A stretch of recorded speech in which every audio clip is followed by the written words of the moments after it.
এটি তো এখন আর রজবালি ময়দান নয়, এটি এখন প্যারেড ময়দান নয়, এখন এটি আল্লাহর জান্নাতের টুকরা, যেখানে কালামে রব্বানি বয়ান করা হয়, সারাক্ষণ আল্লাহর জিকির আজকারে ভরপুর থাকে, কোরআনের কথা, হাদিসের কথা, মনুষ্যত্বের কথা, মানব সভ্যতার কথা, সমাজের কথা, রাষ্ট্রের কথা, মানুষের জীবনের উন্নয়নের কথা আল্লাহর কোরআন দিয়ে বোঝানো। এর থেকে সুন্দর মাহফিল আর কি হতে পারে? যারা বক্তব্য রাখেন বিভিন্ন সময়, ওইসব বক্তব্যের পেছনে কোরআনের কোনো দলিল নাই, হাদিসের কোনো দলিল নাই, আন্দাজ এবং অনুমানের উপরে তারা বক্তব্য রাখেন। লোকেরা আশায় আশান্বিত হয়ে অনেক কিছু পাবে, না খাইয়া মরবে না, সুখ পাবে, শান্তি পাবে, এইসব চিন্তা করে ওই সব লোকদের পেছনে দৌড়ায়।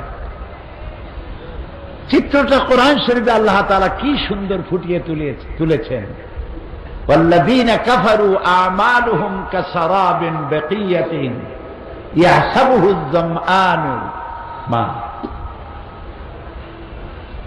যারা নাকি মহাসত্যের অস্বীকারকারী, তাদের আমলটা হচ্ছে এরকম যেন মরুচারী তৃষ্ণার্ত ব্যক্তি মরুভূমির উপর থেকে চলতে গিয়ে যখন আকণ্ঠ তৃষ্ণার্ত হয়, পিপাসার্ত হয়, তখন সে সামনে দেখে পানির মতো। আমাদের দেশ মরুভূমি না হলেও রাস্তায় কিন্তু মরীচিকা দেখা যায়। চট্টগ্রামের ভাইয়েরা, আপনারা কি মরীচিকা দেখছেন? ওনারা আর কথা ন বুঝো। এই যে রাস্তার উপরে চলতে গিয়ে দূরে দেখা যায় পানি চিকচিক করছে, আসলে কি পানি? এটারে কি বলে? আল্লাহ রাব্বুল আলামিন বলেন, তৃষ্ণার্ত মানুষগুলি মরুভূমির ভিতরে চলতে গিয়ে যেটাকে পানি মনে করেছিল, হাত্তা ইদা জাআহু লাম ইয়াজিদুহু শাইআ, যেটাকে পানি মনে করেছিল যখন কাছে এলো দেখতে পেল বালু আর বালু, মরুভূমি আর মরুভূমি, পানির অস্তিত্ব নাই। সুতরাং পৃথিবীতে মানুষেরা শান্তির জন্যে, সমৃদ্ধির জন্য, কল্যাণের জন্য, মানবতার জন্য, মানবাধিকারের জন্য যেসব নেতাদের পেছনে ঘুরে বেড়ায়, যাদের কথার পেছনে কোরআনের দলিল নাই, হাদিসের দলিল নাই, তারা যে রাস্তা দেখায়, পথ দেখায়, সবটা মরীচিকা। কিয়ামত পর্যন্ত পিছনে ঘুরে ঘুরে শান্তি পাওয়া যাবে না। আপনি যদি জিকির করেন 1000 দ্বারা তসবিহ নিয়ে সকালবেলায়, শান্তি শান্তি শান্তি শান্তি, সকালে 1000 বার, বিকালে 2000 বার, এই শান্তি শান্তি চিল্লাইতে চিল্লাইতে মাথায় যন্ত্রণা বাড়বে, গলা শুকায় যাবে, শান্তি পাওয়া। শান্তি পেতে হলে, নিরাপত্তা পেতে হলে আসতে হবে ইসলামের কাছে। কার কাছে? মানুষ যদি চোখে দেখে তাহলে আর শোনা কথায় তো কোনো লাভ নাই। ইসলাম যে শান্তি, তার নমুনাটাই মাহফিল। এটা কি ঠিক নয়? দেখুন তো, আপনাদের চতুর্দিকে তাকায় মাঝখানে কোনো পুলিশ আছে নাকি? কেউ তো বলে না, ভাই বসেন বসেন, হাতে ধরি, পায়ে ধরি, বসেন বসেন। জনসভাগুলি দেখেন, কেউ দাঁড়ায় থাকে, কেউ সিগারেট টানে, কেউ চিনেবাদাম খায়, কেউ সিগারেট টান দিয়ে উপরে ফু দিয়া দেখে ফু গেল কদ্দুর। এত পুলিশ, এত র্যাব, পাও ধরিয়া বসাইতে পারে। আবার এই সব লোকদেরকে আনতে গেলে পয়সা দেওয়া লাগে, গাড়ি ভাড়া, বাস ভাড়া। আল্লাহর কসম করে বলুন, আপনাদের গাড়ি ভাড়া দেওয়া হয়েছে? রিক্সা ভাড়া, বাস ভাড়া? মাহফিলের পরে বদ্দার হাটের গরুর গোশত দিয়া বুনা করিয়া খাওয়ানো হবে, লোট্টা ফিস খাওয়ানো হবে? এর কোন সম্ভাবনা আছে? লোট্টা ফিস, লাটকা মাছ, বদ্দার হাটের গরুর গোশত তো ভালো, একটা চকলেটও দেব না। পকেটের পয়সা খরচ করিয়া মানুষেরা এসে কিভাবে বসে আছে দেখেন তো, তাকাইয়া। সুবহানাল্লাহ করতে ইচ্ছে করে না? এর নাম শান্তি, এর নাম ইসলাম। বেটারা আমাদের কি মানবাধিকার শিখাও, তাই না? নির্বাচনের বাতাস বইতেছে দেশে। অবশ্য আমি নির্বাচনী বক্তৃতা করতে আসিনি, কথার কথা বলছি। নির্বাচনী বাতাস শুরু হয়ে গেছে না? বসন্তের পাখিরা উড়ে আসতেছে ইউরোপ থেকে, আমেরিকা থেকে, আমাদেরকে নসিহত খয়রাত করে। দুঃখে হাসবো না কানবো বুঝে আসে না। ইরাকের মতো একটা শান্তিপূর্ণ স্বাধীন দেশকে ভাঙ্গা চুরিয়া গণতন্ত্রের কুল খাবি আর 40-এ পড়িয়া আমাদের গণতন্ত্র শিখাও। আফগান ধ্বংস করেছ, ইরাক ধ্বংস করেছ, চেচনিয়া, বসনিয়া ধ্বংস করেছ, মানবাধিকার দুপায় দলিত মতিত করে শেষ করেছ। আমাদের শিখাইতে আইসো না, আমাদের কাছ থেকে শিখে যাও। সমাজ বিনির্মাণে, অর্থনৈতিক সমৃদ্ধি, মানুষে মানুষে ভালোবাসা, প্রীতি, প্রেম। হিন্দু, মুসলমান, খ্রিস্টান, বৌদ্ধ একসাথে বাস করে কেমনে? পূজা আর রোজা একসাথে রাখে কেমনে? আমেরিকা, ইউরোপ, বাংলাদেশ থেকে শিক্ষা গ্রহণ করে যাও।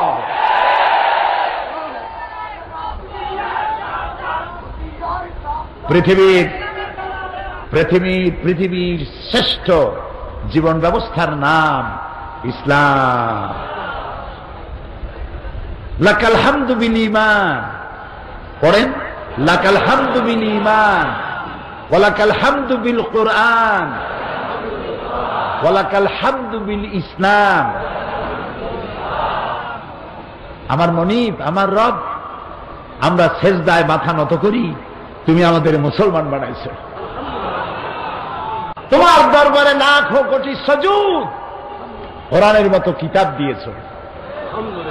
তোমার দরবারে বিনীতভাবে মাটিতে কপাল ঘষি সেজদা দেই তোমারে।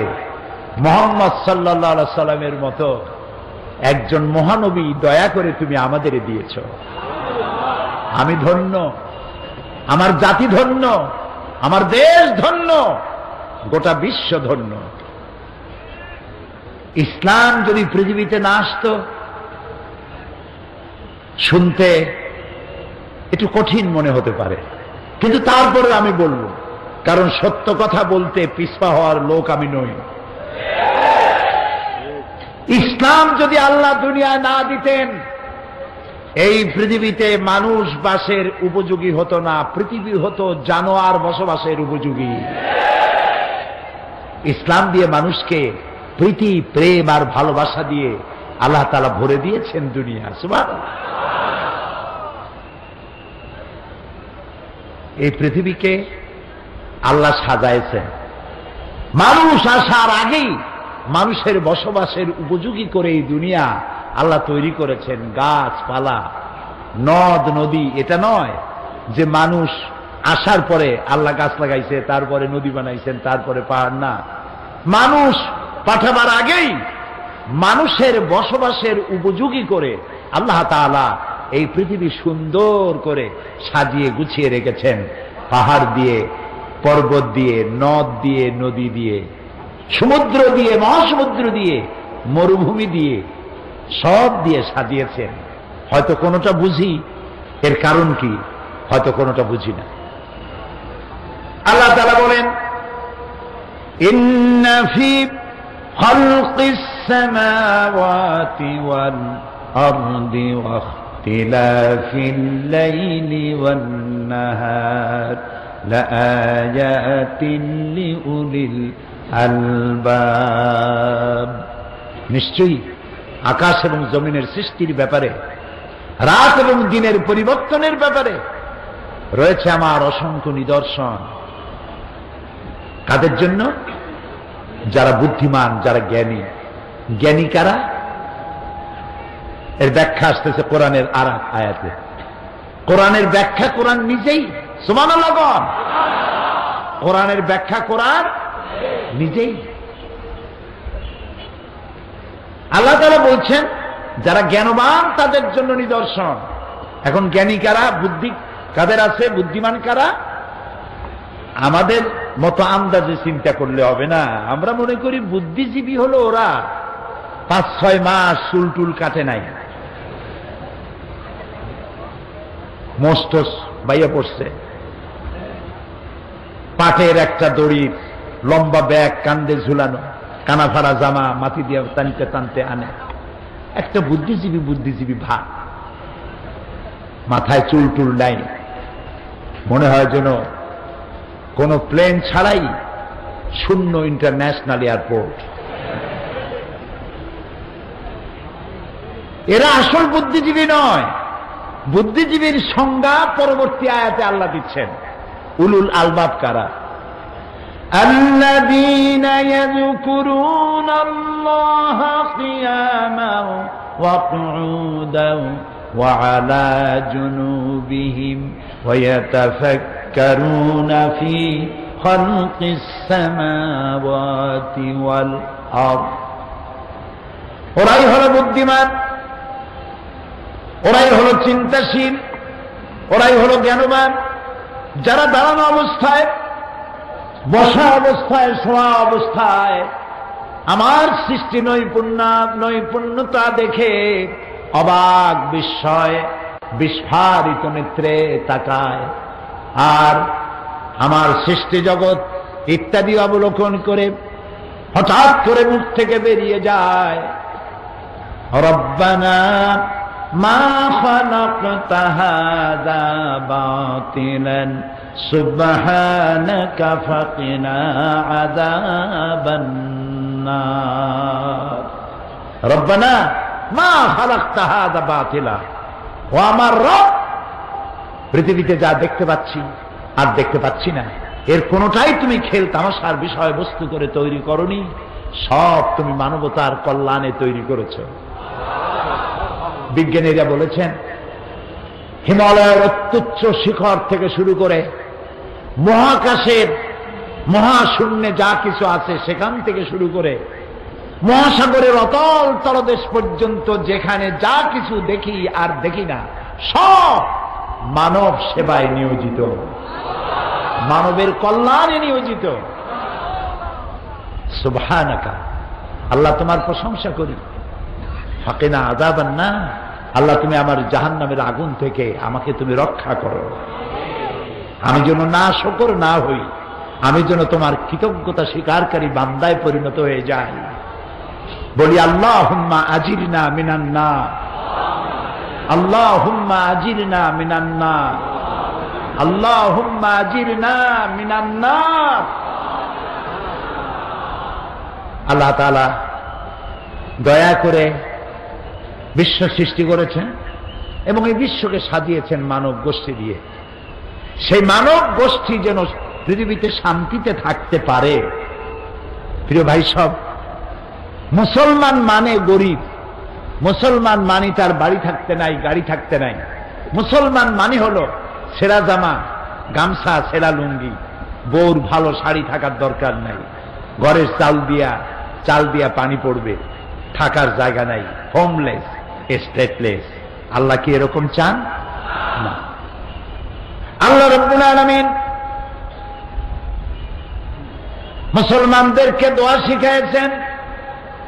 আমার কাছে দোয়া করো, রব্বানা আতিনা ফিদ দুনিয়া হাসানাতাও ওয়া ফিল আখিরাতি হাসানা। জানেন না? পড়েন, রব্বানা আতিনা ফিদ দুনিয়া হাসানাতাও ওয়া ফিল আখিরাতি হাসানা ওয়া কিনা আযাবান নার। আয় আমার রব, হে আমার প্রভু, আমাকে দুনিয়ায় সুখ শান্তি দাও, শান্তি দাও, সুখ দাও, সমৃদ্ধি দাও, এবং আখিরাতেও আমাকে সুখ আর শান্তি থেকে বঞ্চিত করো না, জাহান্নামের কঠিন শাস্তি থেকে আমাকে রক্ষা করো। তাহলে মানুষেরা, বিশ্বজুড়ে মানুষের দাবি হলো দুইটা, চাহিদা দুইটা। কয়টা বলেন তো? একটা হলো দুনিয়ায় চাই কি, বোঝেন না কথা? একটা চাই দুনিয়ায় কি চাই, আর আখিরাতে চাই কিসের থেকে মুক্তি? জাহান্নাম থেকে মুক্তি। এই দুইটা জিনিস যদি পাইয়া যায়, আর কিছু দরকার আছে? সেই কথাগুলি বলবো ইনশাআল্লাহ। বলেন ইনশাআল্লাহ। আমি আলোচনা করতেছিলাম আপনাদের সামনে ইসলামের সৌন্দর্য, ইসলাম সম্পর্কে আলোচনা, কোরআন থেকে সূরা আলে ইমরান। কত নম্বর আয়াত? 19 আর 20। আল্লাহ রাব্বুল আলামিন বলেন, ইন্নাদ দীনা ইনদাল্লাহিল ইসলাম ওয়া মাখতালাফাল্লাযীনা উতুল কিতাবা ইল্লা মিন বা'দি মা জাআহুমুল ইলমু বাগিয়ান বাইনাহুম ومن يكفر بآيات الله فإن الله سريع الحساب إن الدين عند الله الإسلام। আমার কাছে মানুষের আদর্শ হিসেবে, জীবন বিধান হিসেবে একমাত্র পছন্দনীয় হচ্ছে যে জীবন ব্যবস্থা, সেটার নাম হলো ইসলাম। আপনারা জানেন, মানবতার কল্যাণের জন্য, মানবতার সুখ এবং শান্তির জন্য তৈরি হয়েছিল সোশ্যালিজম, ক্যাপিটালিজম, কমিউনিজম। সব মতবাদ তার নিজের দেশেই ব্যর্থতার গ্লানি নিয়ে আত্মহত্যা করেছে। বাকি রইল ইসলাম। বাকি রইল কি? সেই ইসলামের দিকে যেন মানুষেরা আসতে না পারে, তার জন্য শুরু হলো ইসলামকে গালি দেওয়া। ইসলাম মানে মৌলবাদ, ইসলাম হলো ফান্ডামেন্টালিজম, ইসলাম হচ্ছে প্রতিক্রিয়াশীল, ইসলাম ধর্মান্ধ, ইসলাম সন্ত্রাসী, ইসলাম হচ্ছে অসহিষ্ণু জাতি, অগণতান্ত্রিক, ধর্মান্ধ জাতি। নাউযুবিল্লাহ। এই পৃথিবীকে সুন্দর করে সাজিয়েছি আমরা, এই মুসলমানেরা, ঠিক না? এই মুসলমানেরা আমরা সাজাইছি পৃথিবী, সুখ দিয়েছি, শান্তি দিয়েছি। কে দিয়েছেন? আল্লাহ। দেখুন না, মানুষে মানুষে কত ভেদাভেদ ছিল। একটি মানুষ কালো, আরেকটি মানুষ সাদা। যেহেতু লোকটি কালো, তাই ওর কোনো দাম নাই, ওর কোনো মূল্য নাই। আমি আমার জীবনের প্রথম যে বছর আমেরিকা গেলাম, সেই বছর আমেরিকার পত্রিকায় দেখলাম এক ট্রাক ড্রাইভার একটা কালো মানুষকে গাড়ির নিচে পিষে দিয়েছে রাস্তার উপরে। সে গ্রেফতার হলো। তাকে যখন প্রশ্ন করা হলো যে তুমি এই মানুষটাকে ইচ্ছে করে মারলে না অনিচ্ছায়, সে বলল যে আমি বুঝতে পারি নাই, আমার কাছে মনে হয়েছে দূরে যেন একটা কালো টায়ার পড়েছিল। ওটারে সে মানুষ মনে করেনি, গাড়ির কালো টায়ার মনে করেছে। এটি একটি উপহাস। মানুষ বেচা কিনা হতো, আর এই মানুষগুলি বেচা কিনা হয়ে মানুষের গোলাম হতো। সাদা মানুষেরা কালো মানুষগুলি মহিলাদেরকে কাজের মেয়ে হিসেবে রেখে তাদেরকে অবৈধভাবে গর্ভবতী করত। পেটে সন্তান যখন বড় হতো, তখন বন্ধু বান্ধবদের দাওয়াত দিয়ে ড্রয়িং রুমে বাড়িওয়ালা সেই গর্ভবতী দাসীকে ডাকত, দাসীকে চিৎ করে উলঙ্গ করে শোয়াইয়া তার পেটটাকে চিরে ফেলা হতো, পেটের মধ্য থেকে বাচ্চা টেনে বের করা হতো, বাচ্চা ছটফট করে মরত, মা ছটফট করে মরত। এই দৃশ্য দেখে ওই সাচিক অট্ট হাসিতে, বন্ধু বান্ধব নিয়ে বাড়ির মালিক অট্ট হাসিতে ফেটে পড়ত। মানবতার এত বড় অবমাননা ছিল এই পৃথিবীতে। এই সেদিনও নেলসন ম্যান্ডেলা সাদা এবং কালো মানুষের ব্যবধান দূর করার জন্য জীবনের 26টি বছর কারারুদ্ধ ছিলেন। সাদা কালো মানুষের ব্যবধান তিনিও দূর করতে পারেন নাই। সাদা কালো মানুষের ব্যবধান, ধনী গরিবের ব্যবধান, নারী আর পুরুষের আকাশচুম্বী পার্থক্য, এসব কিছু দূরীভূত করে দিয়ে ধনী আর গরিবকে এক প্ল্যাটফর্মে, সাদার কালো মানুষকে এক প্ল্যাটফর্মে এনে দাঁড় করিয়েছে ইসলাম। এবং এই পথ দেখিয়েছেন বিশ্বনবী মুহাম্মদুর রাসূলুল্লাহ সাল্লাল্লাহু আলাইহি ওয়াসাল্লাম। মানুষ দুটি ভাগে বিভক্ত হোক, একদল গরিব আর একদল ধনী, এটা ইসলাম চায় না, এটা ইসলাম চায় না। আমি ইসলামের সৌন্দর্য গত 2 দিন বলেছি, আজও বলবো। কিয়ামত পর্যন্ত যদি ইসলামের সৌন্দর্য যদি বলতে থাকি, আমি তো ছোট্ট মানুষ, ইলম কালাম খুবই কম, আমার থেকে যারা বেশি জানেন কিয়ামত পর্যন্ত বলতে থাকবেন, ইসলামের সৌন্দর্যের কথা বলে শেষ করা যাবে না। কারণ ইসলাম কার বানানো? বলতে হবে সবাইকে, কার বানানো? আল্লাহ তাআলা এটাকে তৈরি করেছেন, তিনি নিজে ব্যবস্থা দিয়েছেন। ওই ব্যবস্থার বাইরে কোনো সুন্দর ব্যবস্থা হইতে পারে না। এজন্যই কোরআনের ব্যাখ্যার শেষ নাই। সমুদ্রের পানির শেষ আছে, সমুদ্রেরও কোনো কুল কেনারা আছে, কিন্তু কোরআনের কোনো কুল কেনারা নাই। আল্লাহ রাব্বুল আলামিন বলেন, قُلْ لَوْ كَانَ الْبَحْرُ مِدَادًا لِكَلِمَاتِ رَبِّي لَنَفِدَ الْبَحْرُ قَبْلَ أَنْ تَنْفَدَ كَلِمَاتُ رَبِّي وَلَوْ جِئْنَا بِمِثْلِهِ مَدَدًا।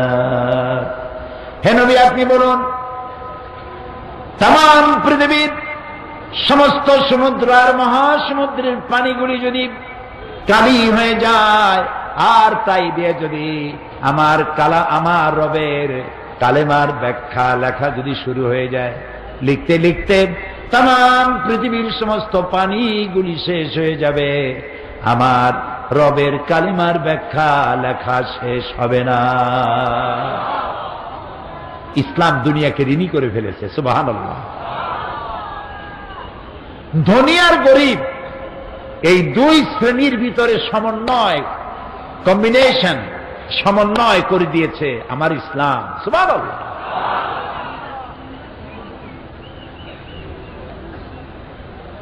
কারণ হচ্ছে কাদাল ফাকরু আন ইয়াকুনা কুফরা।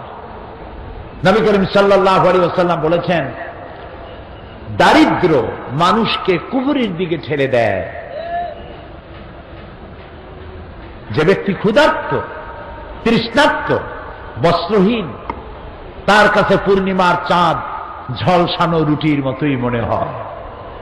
তার কাছে ধর্ম হয় টাকা, তার কাছে ধর্ম হয় রুটি, তার কাছে ধর্ম হয় ভাত, তার অন্য কোনো ধর্ম থাকে না। এই কথা আল্লাহর চাইতে কেউ ভালো বোঝে না।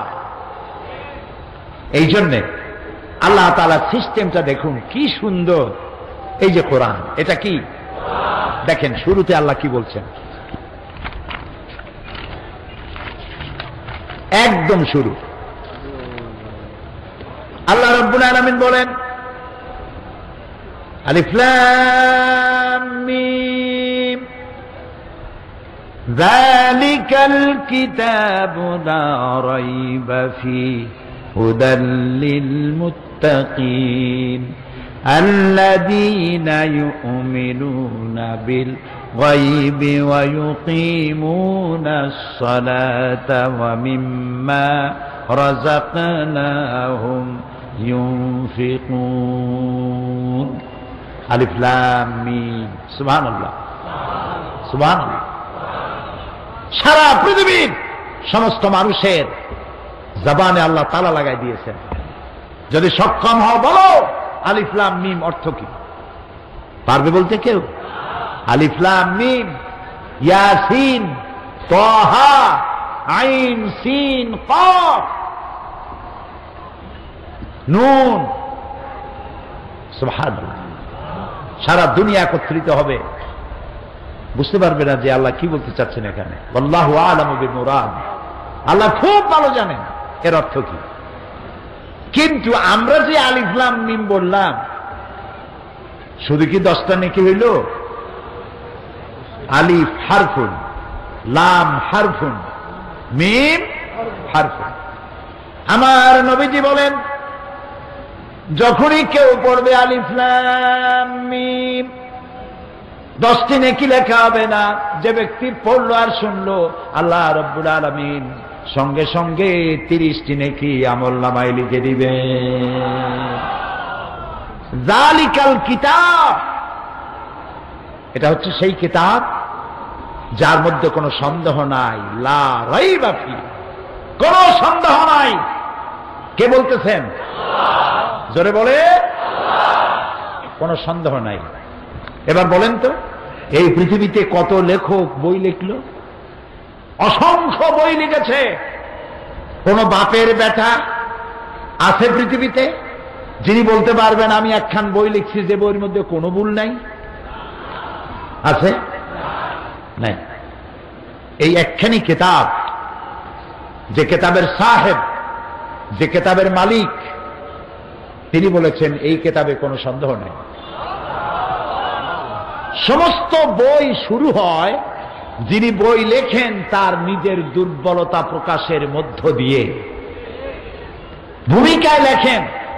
এই বই লিখতে গিয়ে তত্ত্ব এবং তথ্য বানান বিভ্রাট জনিত ভুল থাকতেই পারে। কোন সহৃদয় পাঠক যদি আমাকে জানান, পরবর্তী সংস্করণে পরিশুদ্ধ করতে বাধ্য থাকিব, ঠিক না? না এইরকম লেখে আমি একখান বই লিখছি, ভাইয়েরা আমার, বোনেরা আমার, এইরকম বই পৃথিবীতে কেউ লিখতে পারে নাই। পারবে কেউ বলতে? এই বইয়ের মালিক যিনি, কে মালিক? সব বইয়ের লেখকরা শুরু করে নিজের দুর্বলতা দিয়ে। এই বইয়ের মালিক যিনি, এই কিতাবের মালিক যিনি, তিনি শুরু করেছেন তার প্রশংসা দিয়ে। শুরুই হল আলহামদুলিল্লাহি রাব্বিল আলামিন। প্রাণ খুলে পড়েন আলহামদুলিল্লাহি রাব্বিল আলামিন। সমস্ত প্রশংসা রব্বুল আলামিনের জন্য, যিনি নাজিল করেছেন। প্রশংসা সবটা তার জন্য রিজার্ভ। আপনি প্রশংসা করবেন যার তার। নামাজ নাই, রোজা নাই, আল্লাহ নাই, পরকাল নাই, চিন্তা নাই, নাস্তিক, মুরতাদ, তার প্রশংসা করছেন। ইযা মুজিহাল ফাসিকু ইহতাজ্জাতিল আরশ, যখন কোন ফাসিকের প্রশংসা করা হয়, যে নামাজ পড়ে না, রোজা রাখে না, আল্লাহ বিশ্বাস করে না, এমন লোকের প্রশংসা যখন করা হয়, আল্লাহর আরশ গোসায় থরথর করে কাঁপতে থাকে। প্রশংসার মালিক কে? বলি আল্লাহ, আল্লাহ, আল্লাহ। সমস্ত প্রশংসার মালিক তিনি। আর যে কিতাব দিয়েছেন নির্ভুল। যদি কেউ মনে করে এর মধ্যে ভুল আছে, ঈমান থাকবে? থাকবে না। কোরআনের শুরুতেই আল্লাহ বললেন, এটা মুত্তাকিনদের জন্য হেদায়েত দেবে। মুত্তাকিন কারা? এই যে কোরআনের তাফসীর, কোরআন দিয়া এক আয়াতের তাফসীর আর এক আয়াত। সুবহানাল্লাহ। আমি বিগত অর্ধ শতাব্দী কোরআনের ছাত্র হিসেবে, আমাদের আন্দাজে মুফাসসির কয়, কি এর মুফাসসির? আমি কোরআনের ছাত্র, তালিবে ইলম। আমার দৃষ্টিতে কোরআনের মতো শ্রেষ্ঠ ওয়াজের কিতাব পৃথিবীতে আর পাই নাই। এটা শ্রেষ্ঠ ওয়াজের কিতাব। ফাযাক্কির ফাইন্না যিকরা তানফাউল মুমিনিন। এ কোরআন দিয়ে ওয়াজ করো, কোরআন স্মরণ করো, কোরআন তেলাওয়াত করো, মুমিনদের ফায়দা হবে। এটা এমন কোরআন, ওয়াইযা তুলিয়াত আলাইহিম যাদাতুহুম ঈমানা, যখন তেলাওয়াত করা হয় ওয়াজিলাত কুলুবুহুম, কোরআন শুনবে আর মুমিনের কলিজা কাঁপতে থাকবে। তেলাওয়াত শুনবে, ঈমান বেড়ে যাবে। সুবহানাল্লাহ, সুবহানাল্লাহ। এতগুলো মানুষ পোলাও কোরমা বিরিয়ানি খাওয়াবার জন্য বসায় রাখা যাবে? মানুষ কুকুর না যে খাবারের লোভে ঘন্টার পর ঘন্টা বসে থাকবে। এ মানুষ কোরআনের ভিখারি, কোরআনের কাঙ্গাল। আমি সেই জন্য বলি, কোরআনের তাফসিরের নাম শুনে যে জনতা ঢেউ নামে, আল্লাহর কসম সাইদির কোন কেরামতি নাই। সবটা কেরামতি আল্লাহ তাআলার কোরআনের মুজিজা। কোরআন, কোরআন। আল্লাহ তাআলা এই কোরআনের ভালোবাসা দিয়ে আমাদের কলিজা ভরে দিও, এই কোরআনের নূর দিয়ে আমাদের কবরের অন্ধকার দূর করে দিও। কিয়ামতের দিন এই কোরআন আমাদের জন্য শাফি বানায় দিও। আল্লাহ তাআলা বলছেন, দেখো এটা মুত্তাকিনদের জন্য হেদায়েত দেবে। মুত্তাকি কারা? আল্লাযীনা ইউমিনুনা বিল গায়ব, যারা অদৃশ্যকে বিশ্বাস করেছে, ঈমান এনেছে। ওয়া ইউকিমুনাস সালাত, আর যারা নামাজ কায়েম করেছে। ওয়া মিম্মা রাযাকনাহুম ইউনফিকুন, আর তাকে যে আমি রিজিক দিয়েছি ওই রিজিক থেকে সে খরচ করবে, যার নাই তারে দেবে। সুবহানাল্লাহ। কোরআনের শুরুতেই আল্লাহ গরিব মানুষের কথা স্মরণ করলেন, দরিদ্র মানুষের প্রতি এহসান করলেন। তুমি একা খাইও না, ওদেরকেও দিও। কোরআনে কারীমের মধ্যে আল্লাহ তাআলা যত জায়গায় বলেছেন আকিমুস সালাত, সম্ভবত তত জায়গায় বলেছেন ওয়াতুজ যাকাত। কারণটা কি? কারণটা হলো, আপনি নামাজের ফজিলত বয়ান করেছেন হৃদয়গ্রাহী করে, কোরআন এবং হাদিস দিয়ে। একটি লোক দুদিন না খাওয়া, আপনার ওয়াজে নামাজের প্রতি আকৃষ্ট হয়েছে ঠিকই, উজু করে নামাজ পড়তে দাঁড়ায়ছে ঠিকই, কিন্তু তার পেটের মধ্যে ক্ষুধার যন্ত্রণা, তার চোখের সামনে বিবর্ণ স্ত্রীর চেহারা, ক্ষুধার্ত পেট তার স্ত্রী, ছিন্ন বসনা স্ত্রী, কাপড় চোপড় ছেঁড়া, তার পেটে খাবার নাই। সন্তানগুলি ক্ষুধার জ্বালায় চক্ষু দুটো কোটারগত হয়েছে, তাদের ক্ষুধার আর্তনাদ তার কানের মধ্যে আসতে থাকে। ও নামাজের মধ্যে খুশু খুদু হতে পারে না, আগ্রহ নামাজে বসতে পারে না। সে তো মানুষ, সে তো ফেরেশতা না। এই কথাটা আল্লাহ সব থেকে ভালো বুঝলেন। সুবহানাল্লাহ। এই জন্য আল্লাহ তাআলা বলেছেন আকিমুস সালাত ওয়া আতুজ যাকাত। তার অর্থই হলো নামাজ প্রতিষ্ঠা হতেই পারে না যাকাত ভিত্তিক অর্থ ব্যবস্থার সুষম বন্টন নীতি ব্যতি রেখে। ইকুয়াল ডিস্ট্রিবিউশন, ইনসাফ ভিত্তিক বন্টন ব্যবস্থা থাকতে হবে। সবার কাছে খাবার পৌঁছে দিতে হবে। আপনারা কি মনে করেন এই বক্তব্যটা কোনো দার্শনিক বা রাজনৈতিক নেতার, যে মানুষের? না, আগেই না এখন কেন, শুনিয়ে তো নেবি। তবে আমি জানি আপনারা রোদের চাইতে বালি গরম, আপনারা খুব ভালো বোঝেন, সেই জন্য প্রশ্ন করার আগেই জবাব দিয়ে বসেন। ভালো, এটা উন্নত কোয়ালিটি, আলহামদুলিল্লাহ। মানুষের পেটের ক্ষুধার কথা আল্লাহ তাআলা খুব ভালো বুঝেন, নবী করিম সাল্লাল্লাহু আলাইহি ওয়াসাল্লাম ভালো বুঝেন। সেই জন্য নামাজ প্রতিষ্ঠার সাথে সাথে যাকাতের কথা বলা হয়েছে, যাতে করে মানুষের কাছে খাবারটা দুয়ারে দুয়ারে পৌঁছে যায়, প্রত্যেকের জন্য খাবারটা পায়। এই কথাটা কোনো দার্শনিক বা রাজনৈতিক নেতার কথা নয়, যে খাদ্য, বস্ত্র, শিক্ষা, চিকিৎসা, বাসস্থান মানুষের মৌলিক অধিকার। এই যে কথাগুলি আপনারা শুনছেন না, এটা পৃথিবীর কোন দার্শনিক, কোন রাজনৈতিক নেতা বলে নাই। এই কথা পৃথিবীর বুকে সর্বপ্রথম বলেছেন বিশ্বনবী রাহমাতুল লিল আলামিন জনাবে মুহাম্মদ রাসূলুল্লাহ সাল্লাল্লাহু আলাইহি ওয়াসাল্লাম তিনি সর্বপ্রথম এই কথা বলেছেন দুনিয়ার মানুষের সামনে। প্রত্যেকটি বনি আদম, মুসলমানের কথা বলেন নাই, প্রত্যেকটি আদম সন্তানের খাদ্য, বস্ত্র, শিক্ষা, চিকিৎসা, বাসস্থান এগুলি হচ্ছে ফান্ডামেন্টাল রাইটস, মৌলিক মানব অধিকার। এই অধিকার তাকে দিতে হবে, প্রত্যেককেই দিতে হবে। এই অধিকার আদায় করে দিতে হবে। প্রত্যেকের খাবার ঘরে ঘরে পৌঁছে দিতে হবে। এই জন্য আল্লাহ তাআলা যাকাতের বিধান করেছেন। এই যাকাত শুধুমাত্র নবী করিম সাল্লাল্লাহু আলাইহি ওয়াসাল্লামের জামানায় ছিল না, সব নবীদের উপরে যাকাত আদায় করা আল্লাহ তাআলা ফরজ করে দিয়েছিলেন। وَجَعَلْنَاهُمْ أَئِمَّةً يَهْدُونَ بِأَمْرِنَا وَأَوْحَيْنَا إِلَيْهِمْ فِعْلَ الْخَيْرَاتِ وَإِقَامَ الصَّلَاةِ وَإِيتَاءِ الزَّكَاةِ وَكَانُوا لَنَا عَابِدِينَ। আমি তাদেরকে জনগণ নেতা বানিয়েছি, আর তারা আমার হুকুম মোতাবেক জনগণকে পথ প্রদর্শন করত। আমি তাদের কাছে ওহী করেছিলাম কল্যাণমূলক কাজ করার জন্য, সালাত কায়েম করার জন্য, আর যাকাত পরিশোধ করার জন্য। যাকাত আদায় করতে হবে।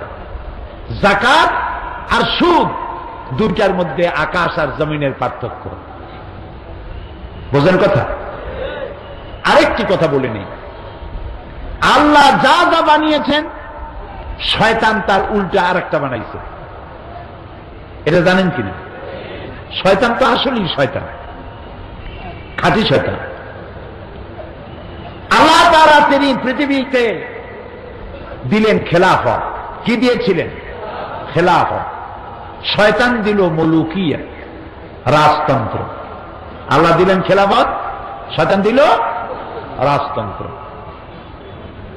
আল্লাহ তাআলা অর্থনৈতিক সুবিধা দেওয়ার জন্য, ইকুয়াল ডিস্ট্রিবিউশনের জন্য আল্লাহ দিলেন যাকাত। শয়তান বানাইল কি? সুদ। আল্লাহ তাআলা পৃথিবীর মানব মণ্ডলীকে সুখী সমৃদ্ধশালী করার জন্য জীবন ব্যবস্থা হিসাবে দিলেন কি? মাশাআল্লাহ, এই তো বুঝে ফেলেছেন। কি দিলেন? ইসলাম। শয়তান এর উল্টা মানুষের সামনে দিল ধর্মনিরপেক্ষ মতবাদ। ধর্মনিরপেক্ষ মতবাদ কার আবিষ্কার? জোরে বলে। আর ইসলাম কার? আল্লাহ তাআলা। আল্লাহ তাআলা তিনি দিলেন ইসলাম, আর শয়তান দিল ধর্মনিরপেক্ষ মতবাদ। আল্লাহ রাব্বুল আলামিন কোরআনে কারীমের মধ্যে যাকাতের কথা বলেছেন।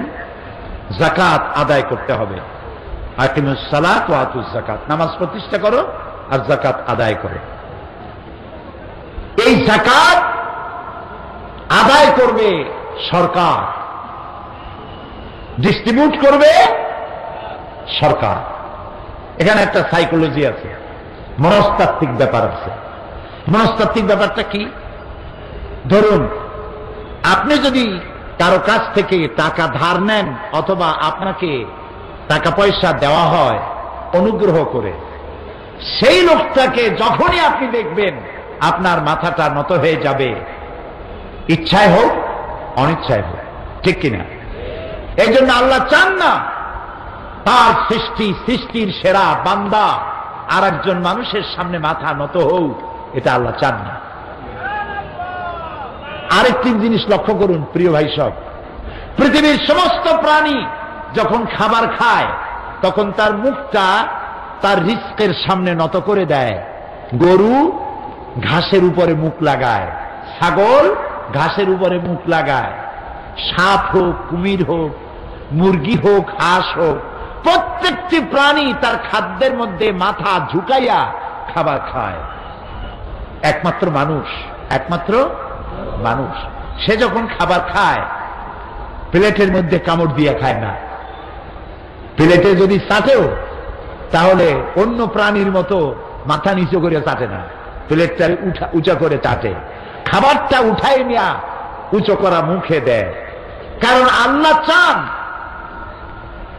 আমার সৃষ্টির সেরা মানুষ, ওর মাথা যেন রিজেকের সামনে নত না হয়, ওর মাথাটা নত হবে শুধুমাত্র রাজ্জাকের সামনে, আর কারো সামনে না।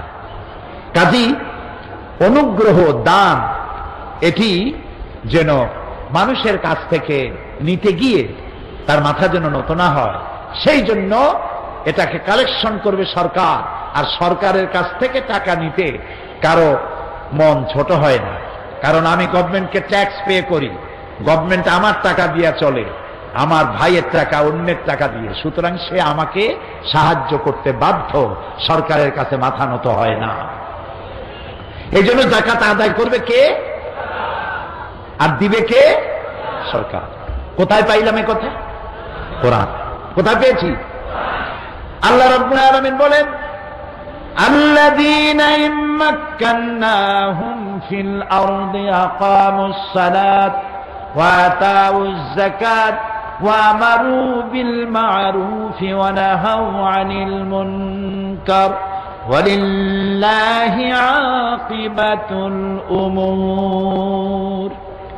আল্লাযীনা ইম্মাক্কান্নাহুম ফিল আরদ, আমি যদি মুমিনদের ক্ষমতা দেই, মুমিনেরা যদি কখনো ক্ষমতায় আসে, 4 দফা কাজ করবে। কয় দফা? 4 দফা। আল্লাহ কিন্তু দুইটাই বলেছেন, মুমিনরা ক্ষমতা আসলে কি করবে আর শয়তানেরা ক্ষমতা আসলে কি করবে, দুটো আল্লাহ বলছেন। যারা আল্লাহর নাফরমান, যারা ইসলামকে বরদাস্ত করতে পারে না, ধর্ম নিরপেক্ষ মতবাদের গোলাম, ওরা যদি ক্ষমতায় আসে 2 দফা কাজ করবে। সূরা বাকারা। কয় দফা? 2 দফা।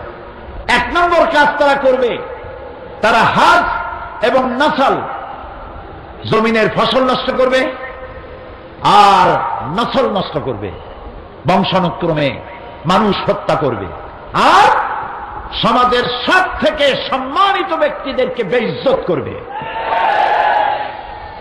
এটা হলো তাদের 2 দফা। কে বলেছেন? কে বলেছেন? আল্লাহ রাব্বুল আলামিন বলেন, আমার মুমিন বান্দারা তারা যদি ক্ষমতায় আসে 4 দফা কাজ তারা করবেন। প্রথম নম্বরে ক্ষমতায় এসেই তারা জাতির জন্য নামাজ বাধ্যতামূলক করে দেবে। সুবহানাল্লাহ। তার অর্থই নয় যে হিন্দুদেরও নামাজ পড়া লাগবে, না, মুসলমান যারা নামাজ পড়তে তারা বাধ্য, এটি গভর্নমেন্ট অর্ডার করবে। ধর্মনিরপেক্ষ মতবাদের সাথে এখানে পার্থক্য এই, তারা বলে ধর্ম যার যার নিজের ব্যাপার, যার খুশি সে নামাজ পড়বে, রোজা রাখবে, এটা তার ব্যাপার, এটার সাথে রাষ্ট্রের কোনো সম্পর্ক নাই। এই কথা সম্পূর্ণ কোরআনের খেলাফ। কোরআন বলছে রাষ্ট্র নামাজ বাধ্যতামূলক করবে। কে বলছে? আল্লাহ। কি হবে তাতে? সুবহানাল্লাহ। কি হবে তাতে দেখেন, নামাজ বাধ্যতামূলক হবে। বেলা 1টার সময় সরকারের পক্ষ থেকে ঘোষণা থাকবে, বেলা 1টায় সমস্ত কলেজ, বিশ্ববিদ্যালয়, মাদ্রাসা, শিক্ষা প্রতিষ্ঠান, কল কারখানা, অফিস, আদালত বেলা 1টা থেকে 1:30 আধা ঘন্টার জন্য বিরতি, নামাজ পড়বে আর আহার গ্রহণ করবে। নামাজ বাধ্যতামূলক। এখন চিন্তা করেন, চট্টগ্রামের ডিসি, সাপোজ, দৃষ্টান্তমূলক কথা, আযান হয়ে গেছে, অফিসিয়াল কাজ স্টপ, বন্ধ করে দেবেন। উনি ওনার অফিসারদের নিয়ে মসজিদে গমন করবেন, ইমামতি করবেন ডিসি সাহেব নিজে। এসপি সাহেব তার অফিস বন্ধ করে দিয়ে পুলিশদের নিয়ে জামাতে ইমামতি করবেন। র্যাবের প্রধান বেলা 1টার সময় তার সমস্ত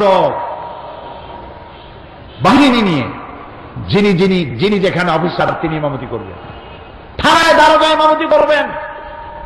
এমপি তার এলাকার লোকদের ইমামতি করবেন। মন্ত্রী তার অফিস বন্ধ করে তার সচিবদের নিয়ে, তার জয়েন্ট সেক্রেটারি, এডিশনাল সেক্রেটারি সবাই নিয়ে নামাজের ইমামতি তিনি করবেন। বিশ্ববিদ্যালয়ের ভাইস চ্যান্সেলর তিনি বিশ্ববিদ্যালয় বন্ধ করে দিয়ে ছাত্র ছাত্রী শিক্ষক শিক্ষার্থীদের ইমামতি করবেন। সময় কতটুক? আধা ঘন্টা।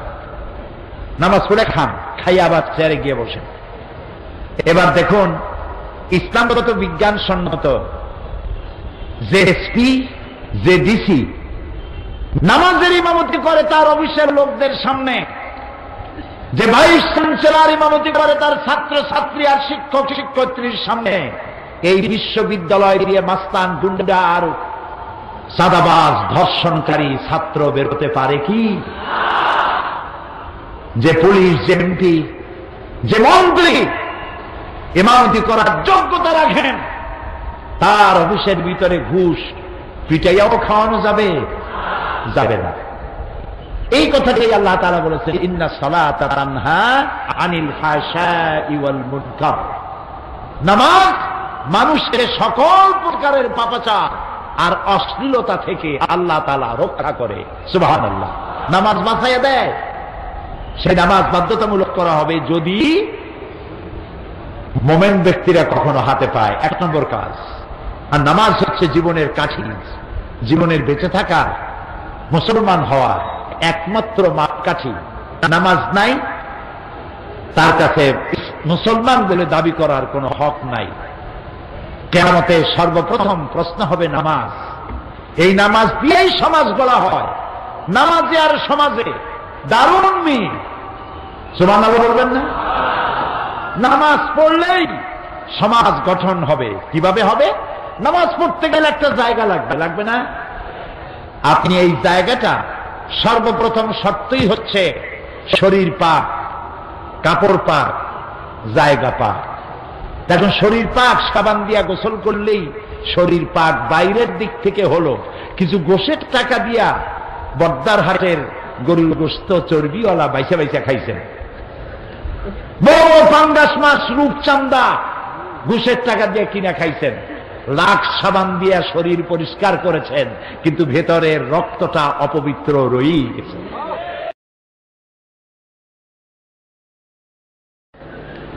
বড় বড় পাঙ্গাস মাছ রূপচান্দা ঘুষের টাকা দিয়ে কিনা খাইছেন, লাখ সাবান দিয়া শরীর পরিষ্কার করেছেন, কিন্তু ভেতরের রক্তটা অপবিত্র রয়েই গেছে।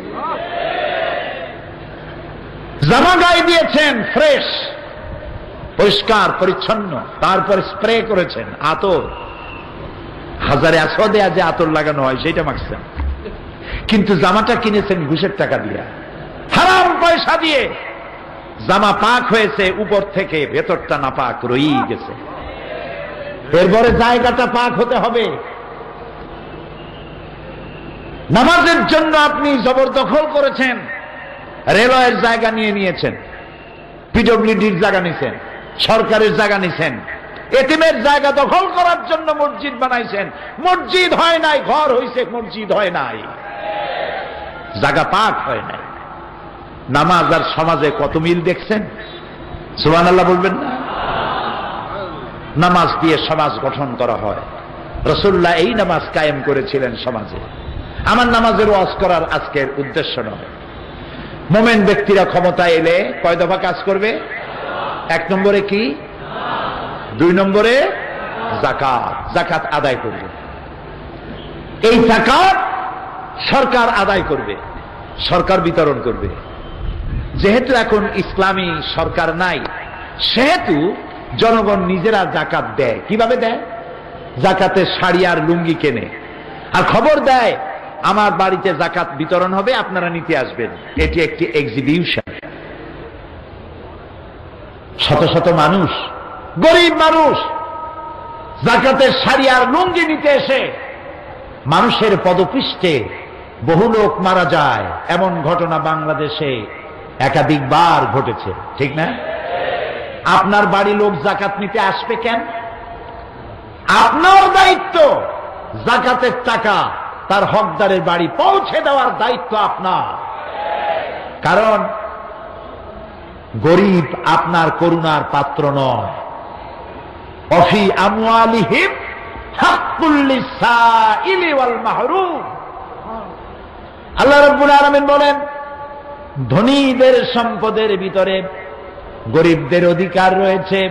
এ গরিব মানুষগুলি তোমার করুণার পাত্র নয়, ওদের অধিকার আদায় করে দাও। সেই যাকাতের টাকা শাড়ি আর লুঙ্গি নয়, মোস্ট আনসাইন্টিফিক। রাসূলুল্লাহ কি দিয়েছিলেন? এক ভিক্ষুক এলো, রাসূলের আদত মুবারক দেখেন। রাসূলুল্লাহর কাছে কেউ কোনো জিনিস চাইতে এলে তিনি কখনো না শব্দ জীবনেও বলেন নাই। সুবহানাল্লাহ কইতে ইচ্ছা করে না? পকেটে হাত দিয়া যদি কিছু থাকতো দিতেন, না থাকলে বলতেন তুমি আবার এসো, দেব না, এই কথা কোনো দিন বলেন নাই। সুবহানাল্লাহ। এক ব্যক্তি এলো, হে রাসূল আমি না খাওয়া, আমাকে আল্লাহর রাস্তায় খরচ দেন। রাসূলুল্লাহ ভিক্ষা দিছিলেন। জিজ্ঞেস করলেন তোমার আছে কি? লোকটা কি বলল? কি বলল? সকলেরই মনে আছে কিন্তু কাজে লাগাই না। রাসূলুল্লাহ বললেন কম্বল আনো, কম্বল বিক্রি করো। বিক্রি হলো। বিক্রি করিয়া তারপরে সেই টাকা দিয়ে কি কিনলেন? কি কিনলেন? রাসূলুল্লাহ তার পবিত্র হাত দিয়া এই কুড়ালের মধ্যে হাতল লাগাই দিলেন, বললেন যাও জঙ্গলে যাও, কাঠ কাটো, বাজারে বিক্রি করো। আর জিন্দিগিতে মানুষের কাছে হাত পেত না। রাসূলের হাত লাগানো এই মহাবরকতে এই লোকটি জঙ্গলের কাঠ কেটে জীবিকা নির্বাহ করে বেশ কিছুকাল পরে রাসূলের খেদমতে এসে হাজির। বলছেন ইয়া রাসূলুল্লাহ, আপনি কি আমাকে চিনতে পেরেছেন?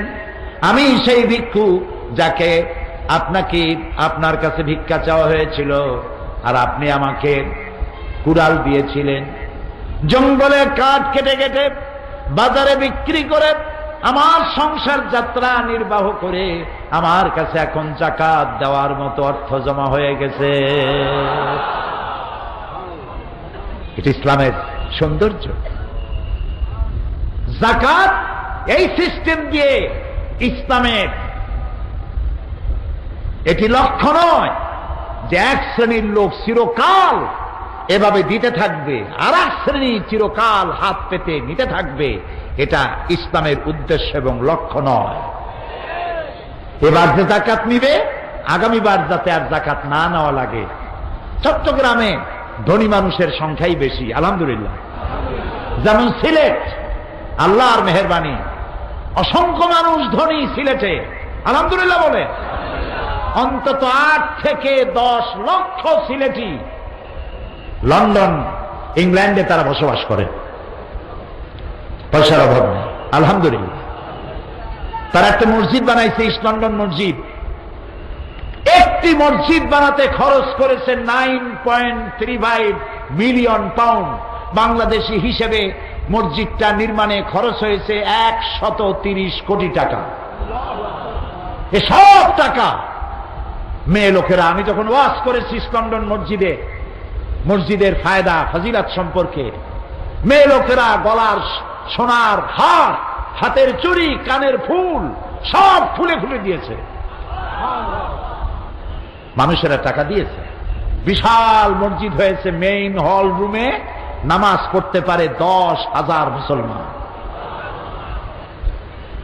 ঢাকার ইঞ্জিনিয়ার্স ইনস্টিটিউটের চাইতেও বড় হল তৈরি হয়েছে সেমিনার সিম্পোজিয়াম করার জন্য মসজিদের পাশে। সুবহানাল্লাহ কবেন না? এই মসজিদ উদ্বোধন করার জন্য তারা কাবা শরীফের ইমাম ফজিলাতুল শেখ আদ-দক্তুর আব্দুর রহমান আস-সুদাইস, আল্লাহ তাআলা হায়াতে তাইয়্যিবা তারে দান করুন। হায়রে তেলাওয়াত, সুবহানাল্লাহ, কি আওয়াজ আল্লাহ যে তারে দিয়েছেন। আমার কাছে মনে হয় শেখ সুদাইস এবং শেখ সৌদ আশ-শুরাইব আমার কাছে মনে হয় মসজিদুল হারামের রূহ প্রাণ। যখন তেলাওয়াত করে মনে হয় আকাশ থেকে কোরআন নাজিল হইতেছে। মসজিদ উদ্বোধনে তাকে দাওয়াত দেওয়া হলো, আর বাংলাদেশ থেকে আমার মতো এক অযোগ্য ব্যক্তিকে তারা দাওয়াত দিলেন। জুমার নামাজ উদ্বোধন হবে, জুমা দিয়ে 25 থেকে 30 হাজার লোক জমা হয়ে গেছে। মসজিদ ভরা, মসজিদের ডান দিকে বাম দিকে হোয়াইট চ্যাপেল রোড, ফিলগেট স্ট্রিট ভর্তি, ডানে বামে পেছনে মানুষ ভরা। তিনি খুতবা দিতে দাঁড়াবেন এমন সময় মসজিদের ইমাম ও খতিব শেখ আব্দুল কাইয়ুম, বড় আলেম বাংলাদেশী, আল্লাহ তার প্রতিও রহম করুন, আমরা বলি আমিন। তিনি খুতবা দেন উর্দু, আরবি, ইংরেজি, বাংলা 4 ভাষায় খুতবা দেন। জবরদস্ত আলেম। তিনি বলছেন, শেখ, অন্তত 2 থেকে 2.5 হাজার মানুষ জায়গা পায় নাই সামনে দাঁড়ানো, এখন তারা করবে কি? এখন তো জুমা কোথাও পাবে না। তিনি বললেন, ফতোয়া হচ্ছে ইমামের পেছনে বা ডানে বামে দাঁড়াতে হবে, কিন্তু এমন পরিস্থিতি যদি কখনো হয় পেছনেও জায়গা নাই, ডানেও বামেও জায়গা নাই, তাহলে দাঁড়ায় দাঁড়ায় তামসানা দেখে ইমামের সামনে দাঁড়িয়েও নামাজ পড়লেও নামাজ হয়ে যাবে। সমস্ত নামাজ পড়ে মানুষেরা আনন্দ পেল, মজা পেল কাবা শরীফের ইমামের পেছনে। লন্ডনে যারা আছেন, সিলেটে বিভিন্ন মসজিদ করেছে তারা। এই মসজিদের সংখ্যা এখন লন্ডনে আজ থেকে 100 বছর পূর্বে মসজিদ ছিল মাত্র 1টি, আর এখন গ্রেট ব্রিটেনে মসজিদের সংখ্যা 8000 ছাড়াই গেছে। তো ওইখানে যেমন ধনী মানুষ আছে, চট্টগ্রামেও সেরকম ধনী মানুষ আছে, আলহামদুলিল্লাহ। জেদ্দায় সৌদি আরবে মিসফালায় গেলেই হোটেল সাতকানিয়া ইন্টারন্যাশনাল, সুবহানাল্লাহ। জেদ্দায় যান, মক্কায় যান, আরাফাতে যান, মদিনায় যান, খালি সাতকানিয়ার জ্বালায় অস্থির। দুবাই, আবুধাবি, কাতার, আরব আমিরাত, চট্টগ্রাম দিয়ে ভরা, আলহামদুলিল্লাহ। তো ধনী মানুষেরাই তো যাকাত দেয়। যাকাত কেমনে দিবে? যাকাত দেওয়ার জন্য আপনাদেরকে সিদ্ধান্ত নিতে হবে। আল আকরাব ফাল আকরাব, সর্বপ্রথম আপনার নিকটবর্তী আত্মীয় স্বজনকে দেবেন। সুবহানাল্লাহ। শুধু মায়েরা দেবেন না, বাবারে দিবেন না, স্ত্রী, মা বাপকে যাকাত দেওয়া জায়েজ নাই। এই যাকাত আপনি যখন দিবেন তখন একটু চিন্তা করেন যে আমার এবার যাকাতের টাকা হয়েছে 10 লাখ, এই টাকা দিয়ে আমার আত্মীয়দের মধ্যে এই কয়েকজন আত্মীয়কে এবার আমি প্রোভাইড করব। একজন গরিব যুবক, শিক্ষিত যুবককে একটা কম্পিউটার কিনে দিয়ে রাস্তায় বসায় দেন, সে ইনকাম করে পরবর্তী বছর আপনার কাছে আর যাকাত চাইতে আসবে না, ঠিক কিনা?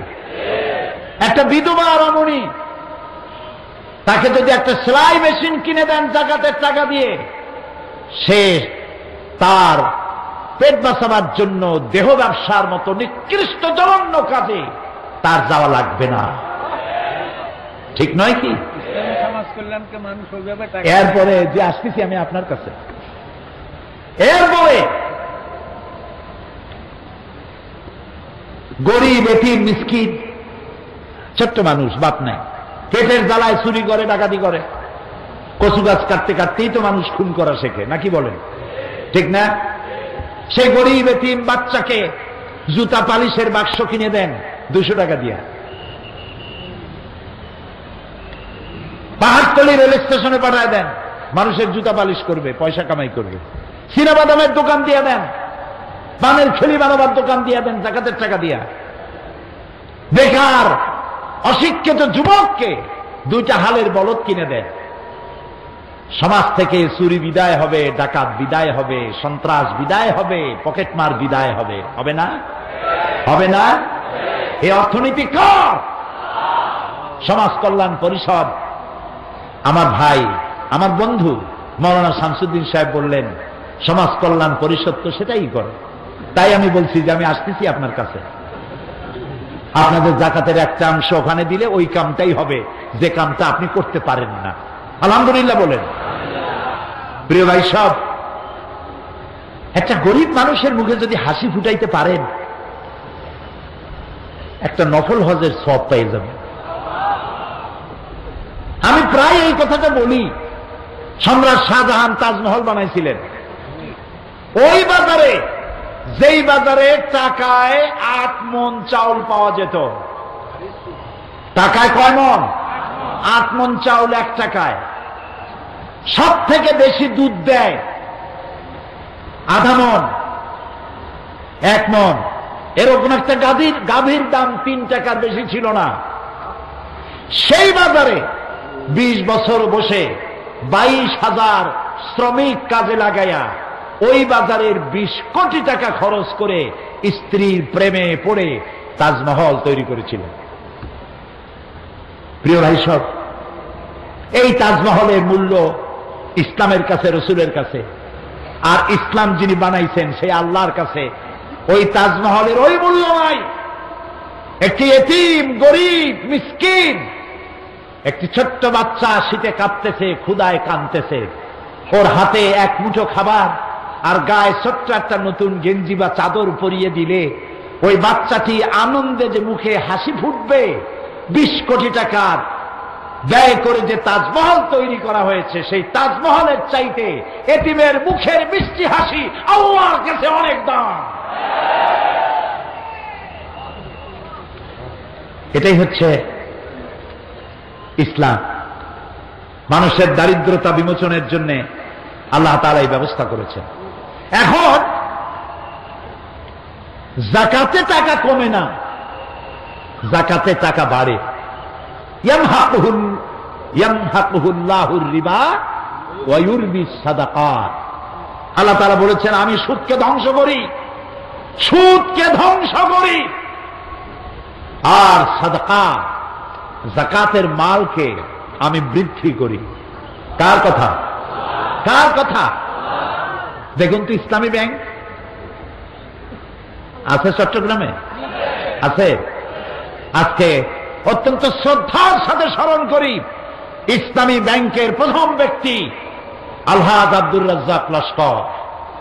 আল্লাহ যেন জান্নাতুল ফেরদাউসের মেহমান বানায় না। এই উদ্যোগ যারা প্রথমে নিয়েছিলেন অনেকেই তাদের মধ্যে বেঁচে নাই। ইসলামী ব্যাংক বিশ্ব ব্যাংকের দৃষ্টিতে পৃথিবীর শ্রেষ্ঠ ব্যাংক। আলহামদুলিল্লাহ বলো। সুদী ব্যাংকগুলো আমাদের বড় বড় ব্যাংক আছে, আর ইসলামী ব্যাংকও আছে। সুদী ব্যাংকে বরকত নাই, ইসলামী ব্যাংকে বরকতের ঠেলা দেখছেন। কত কাজ তারা করছে। ইসলামী ব্যাংক হাসপাতাল, ইসলামী ব্যাংক কলেজ, ইসলামী ব্যাংকের ফাউন্ডেশন, ইসলামী ব্যাংকের টাকা দিয়ে মেধাবী গরিব ছাত্রদের সাহায্য দেওয়া। ডিজাস্টার যখন জলোচ্ছ্বাস আর ভূমিকম্প হয় এবং ঘূর্ণিঝড় হয়, তখন মানুষের সাহায্যে কোটি কোটি টাকা নিয়ে ইসলামী ব্যাংক ঝাঁপাইয়া পড়ে। বিশ্ব ব্যাংকের দৃষ্টিতে ইসলামী ব্যাংক পৃথিবীর সেরা ব্যাংক। কারণ কি? কারণ হালালে বরকত হয়, হারামে বরকত হয় না। চট্টগ্রামের কুত্তা আছে না? কুত্তা, এক একটি কুত্তা প্রতি বছর বাচ্চা দেয় কয়টা? তাও হিসাব রাখেন না। কয়টা দেয় বাচ্চা? 5টা, 7টা, 8টা। কারণ ওর তো আর ফ্যামিলি প্ল্যানিং এর ব্যবস্থা নেই, জন্মের মতো বাচ্চা হয়। হ্যাঁ, কমপক্ষে 500টা। সব কুত্তা যদি বাঁচত, কুত্তার জ্বালায় চট্টগ্রামে হাঁটতে পারতেন? যেমন জন্মের মতো হয় ওই রকম জন্মের মতো মরে। গাবিতে বাছুর দেয় কয়টা বছরে? কয়টা? আর চিরগঙ্গে মানুষেরা যা গরু গোস্ত খাইতে পছন্দ করে, জন্মের খাওয়া। গরু গোস্তকে কেউ কেউ বলেন কুওয়াতুল ইসলাম, কুওয়াতুল মুসলিমিন। খাইলেও জন্মের মতো। এখন আপনি দেখুন তো, বাচ্চা দিল একটা, কুত্তায় দিল 7টা। কুত্তা বেশি না গরু বেশি? গরু বেশি। কারণ গরু হালাল, তাই বরকত। কুত্তা হারাম, তাই বরকত নাই। আল্লাহ রাব্বুল আলামিন বলেন, আমি সুদকে ধ্বংস করি আর যাকাতকে আমি বৃদ্ধি করি, যাকাতের মালকে বৃদ্ধি করি। সুবহানাল্লাহ। এই সম্পদ যারা জমা করে রাখে, আমার মা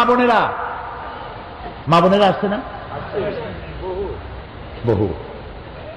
আগামীকাল মা বোনদের ব্যাপারে বলবো। এবার আমরা আলাদাভাবে মা বোনদের জন্য ব্যবস্থা করতে পারি নাই বিশেষ কোনো কারণে, তাদের জন্য কথা বলবো ইনশাআল্লাহ। বলি ইনশাআল্লাহ।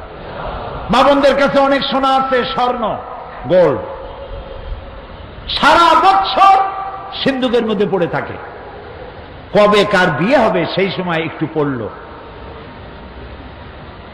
যে বেচারা কিনে দিল সেই স্বামীরেও একদিন সাজে গুজে দেখাইল না।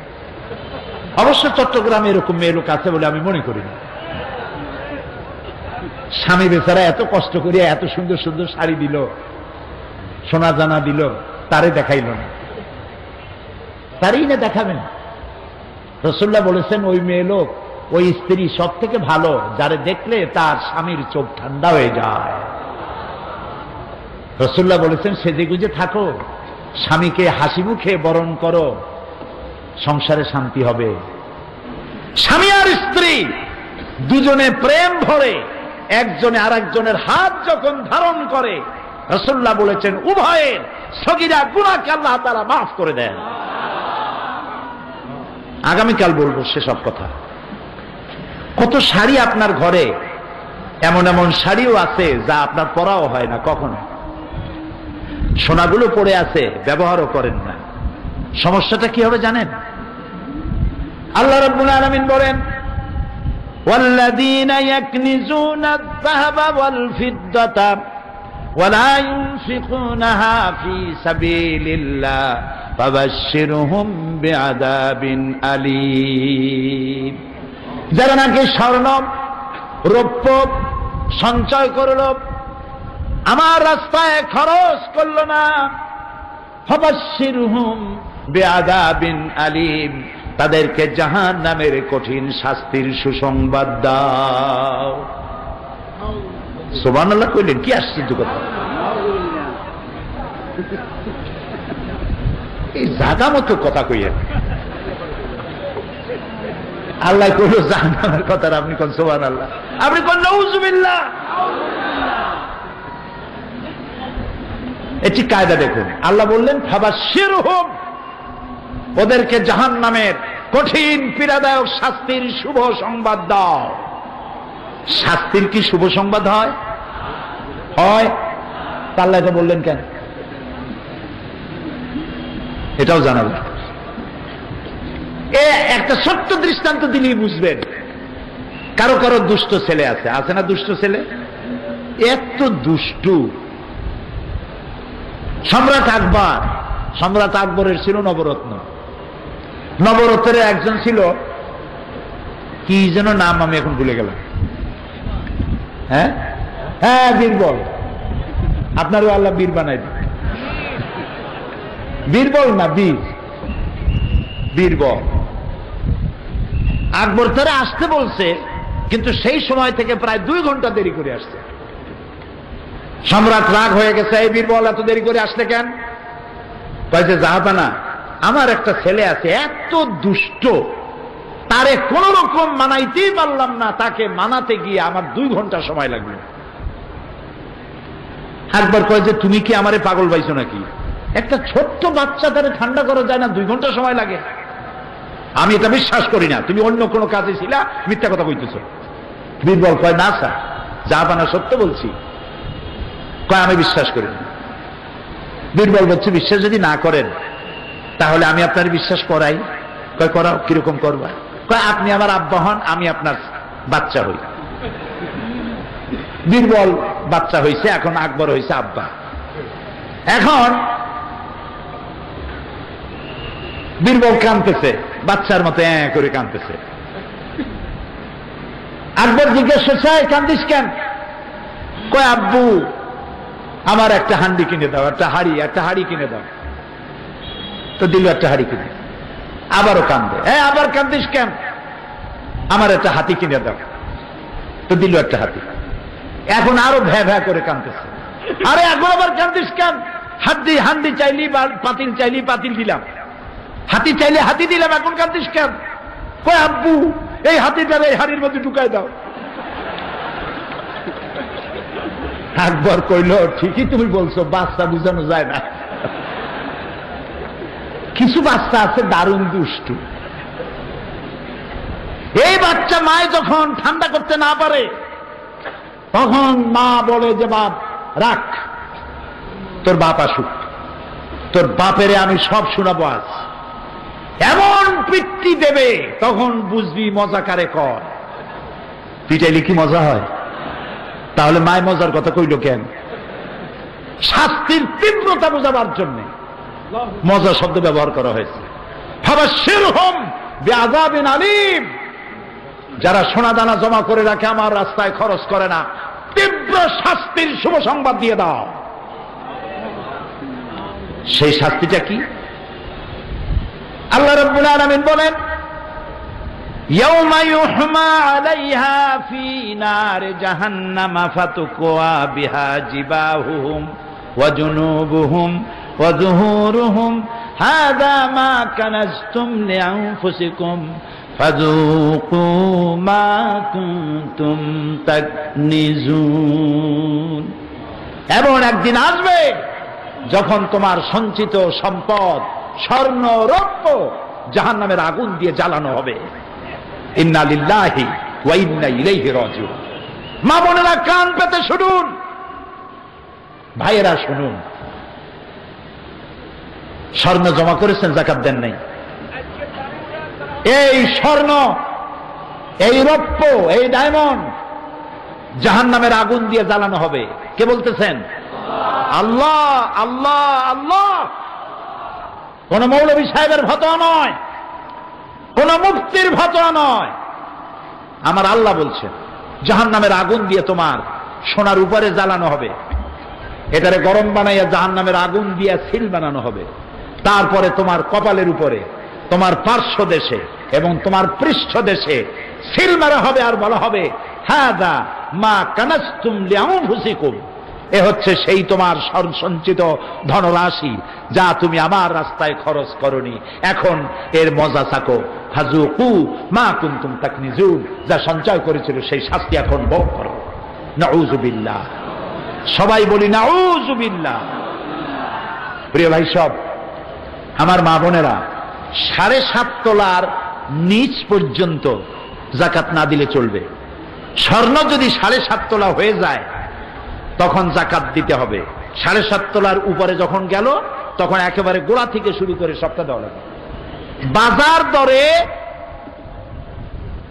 যে দাম হয় তার 2.5% করে আপনাকে দিতে হবে, এর থেকে কোনো মাপ নাই।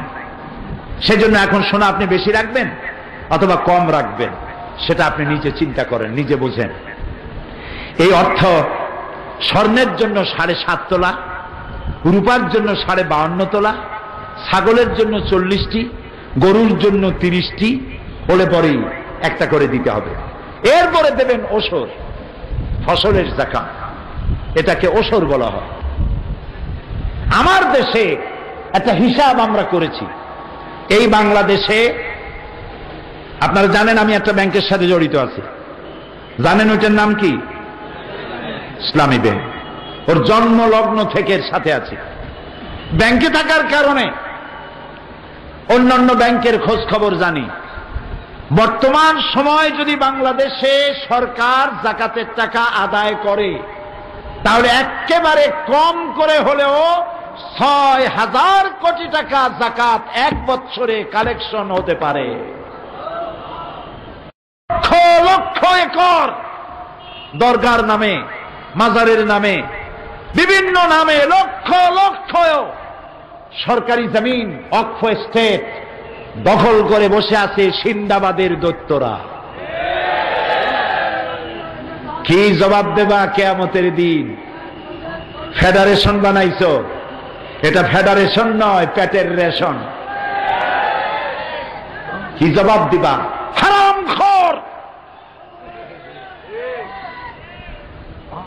এই অর্থ সম্পত্তি যদি গভর্নমেন্ট উদ্ধার করতে পারত আর যদি যাকাত কালেকশন করতে পারত, আল্লাহর কসম, বাংলাদেশের দারিদ্র বিমোচনের জন্য একটি টাকাও পৃথিবীর কোন দেশ থেকে বাংলাদেশে আমদানি করা লাগবে না, লাগবে না, লাগবে না। ইসলাম একটি সাবলীল সুন্দর ব্যবস্থা দিয়েছে। কারে কারে যাকাত দিতে হবে সে কথাও আল্লাহ বলে দিয়েছেন। গরিবদের দিবা, ফকিরদের দিবা, মিসকিনদের দিবা, ফি সাবিলিল্লাহ দিবা। ইসলামী সমাজ কল্যাণ পরিষদ যে কাজগুলি করে, এই কাজে আল্লাহর রাস্তায় বেশি বেশি করে সাহায্য করবে, তাহলে আল্লাহ তাআলা তোমাদেরকে বেশি বেশি করে দিবেন। প্রিয় ভাই সব, ইসলাম অর্থনৈতিক নিরাপত্তার জন্য এক তো দিল যাকাত, আর এক দিল কাজ। কাজ করে খাইতে হবে, বসে থাকতে পারবে না। এই জন্য আমি যুবকদের বলি, লেখাপড়া শিক্ষা করে চাকরি না পাওয়া পর্যন্ত বিয়ে করবে না। এই বিবাহ করে শ্বশুরের কান্দে সিন্দাবাদের ভূত হয়ে বসে থাকে, বাপের কান্দে চড়ে, আর কাজ করতে চায় না। অবশ্য চট্টগ্রামে এরকমের লোক আছে বলে মনে হয় না। বিয়ে পাশ করছে, কাজী লাঙ্গলে হাত দেওয়া যায় না। বিয়ে পাশ করেছে, চুরি করে খাবে, পকেট মারবে, তাও ভালো।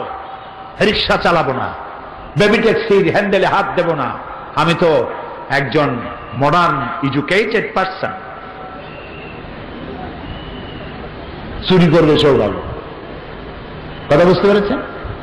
এই অবস্থা থাকতে পারবে না, কাজ করতে হবে। নবী করিম সাল্লাল্লাহু আলাইহি ওয়াসাল্লাম বলেছেন, ইজা সাল্লাইতুমুল ফজরা ফালা তানুমু আন তালবি আরযাকিকুম। ফজরের নামাজ যখন পড়া হয়ে গেছে, ঘুমায় থাকো না, বেরিয়ে যাও, রিজেক অনুসন্ধান করো। আমার ক্ষেত খামার, কল কারখানা, আদালত, শিক্ষাঙ্গন সব জায়গায় ছড়িয়ে পড়ো, আমি রিজেক ছড়িয়ে রেখেছি। আর গরিব মানুষকে সাহায্য সহানুভূতির হস্তকে সম্প্রসারিত করো। ওয়াকফুলু গানিয়ুহুম ফাকিরাহুম, সমাজের সচ্ছল ব্যক্তিরা তাদের গরিবদেরকে সাহায্য করবে। নবী করিম সাল্লাল্লাহু আলাইহি ওয়াসাল্লাম তিনি একটি ব্যাংক তৈরি করেছিলেন, তার ব্যাংকের নাম ছিল বাইতুল মাল। বলেন তো নাম কি? বাইতুল মাল। এই বাইতুল মাল ব্যাংকটি তিনি যেদিন উদ্বোধন করেন, সেদিন তিনি বলেছিলেন, মান তারাকা দায়নান আউদিয়ান ফালাইয়া। আমার রাষ্ট্রের ভেতরে কোন ঋণগ্রস্ত ব্যক্তি ঋণ পরিশোধ করার আগে যদি সে মারা যায়, আর ঋণ পরিশোধের কোনো অর্থ যদি তার না থাকে, তাহলে ওই ব্যক্তির, ঋণগ্রস্ত ব্যক্তির ঋণ পরিশোধ আর তার এতিম বাচ্চাগুলির দায়িত্ব আমি নবী মুহাম্মদ রাসূলুল্লাহ সাল্লাল্লাহু আলাইহি ওয়াসাল্লাম আমার কাঁধের উপরে উঠায়া নিলাম। এর নাম ইসলাম। এর নাম কি? ইতিহাস দেখুন, গল্প গুজব তাফসীরের ময়দানে নয়, কোরআনের কথা, হাদিসের কথা, ইতিহাসের কথা। ওমর ইবনে আব্দুল আজিজ রাহমাতুল্লাহ আলাইহির সময় আল্লাহর দেওয়া এই অর্থনীতি, যাকাত ভিত্তিক অর্থ ব্যবস্থা চালু হওয়ার পর বাজারে বাজারে ঢোল পেটানো হতো, যাকাত কে নেবে, যাকাত কে নেবে। একটা লোক পাওয়া যায় নাই। একটি লোক 3 দিন ঘুরতেছে একটা বস্তা নিয়ে, টাকার বস্তা, সাদাকা। কারে দেবে লোক পায় না। একটা মরুভূমির মধ্যে বসে আছে, আহারে যদি একটা গরিব পাইতাম। অনেকক্ষণ বসে থাকার পর দেখলো একটা লোক আসছে, দাড়িতে ধুলাবালি মাখা, ঘাড়ে একটা বস্তা। আসসালামু আলাইকুম, আল্লাহর মেহেরবানি আমি পাইছি একজন গরিব। হুজুর, আমি 3 দিন এই রাষ্ট্রের বিভিন্ন জায়গায় ঘুরছি, একটা গরিব পাইলাম না। এই টাকাগুলো আমার কাছে আছে, সাদাকার টাকা, আপনি নিয়ে আমারে উদ্ধার করেন। আগন্তুক বলছে, মিয়া তোমার মাথার স্ক্রু কি ঢিলা? তুমি কি মনে করো আমার এই বস্তার মধ্যে বেতরা খাতা বা ছেঁড়া খাতা? এই বস্তার ভিতরে তোমার থেকে বেশি টাকা। তুমি ঘুরতেছো 3 দিন, আমি ঘুরতেছি 7 দিন, একটা গরিব পাই নাই। এর নাম ইসলাম। এর নাম কি? ইসলাম।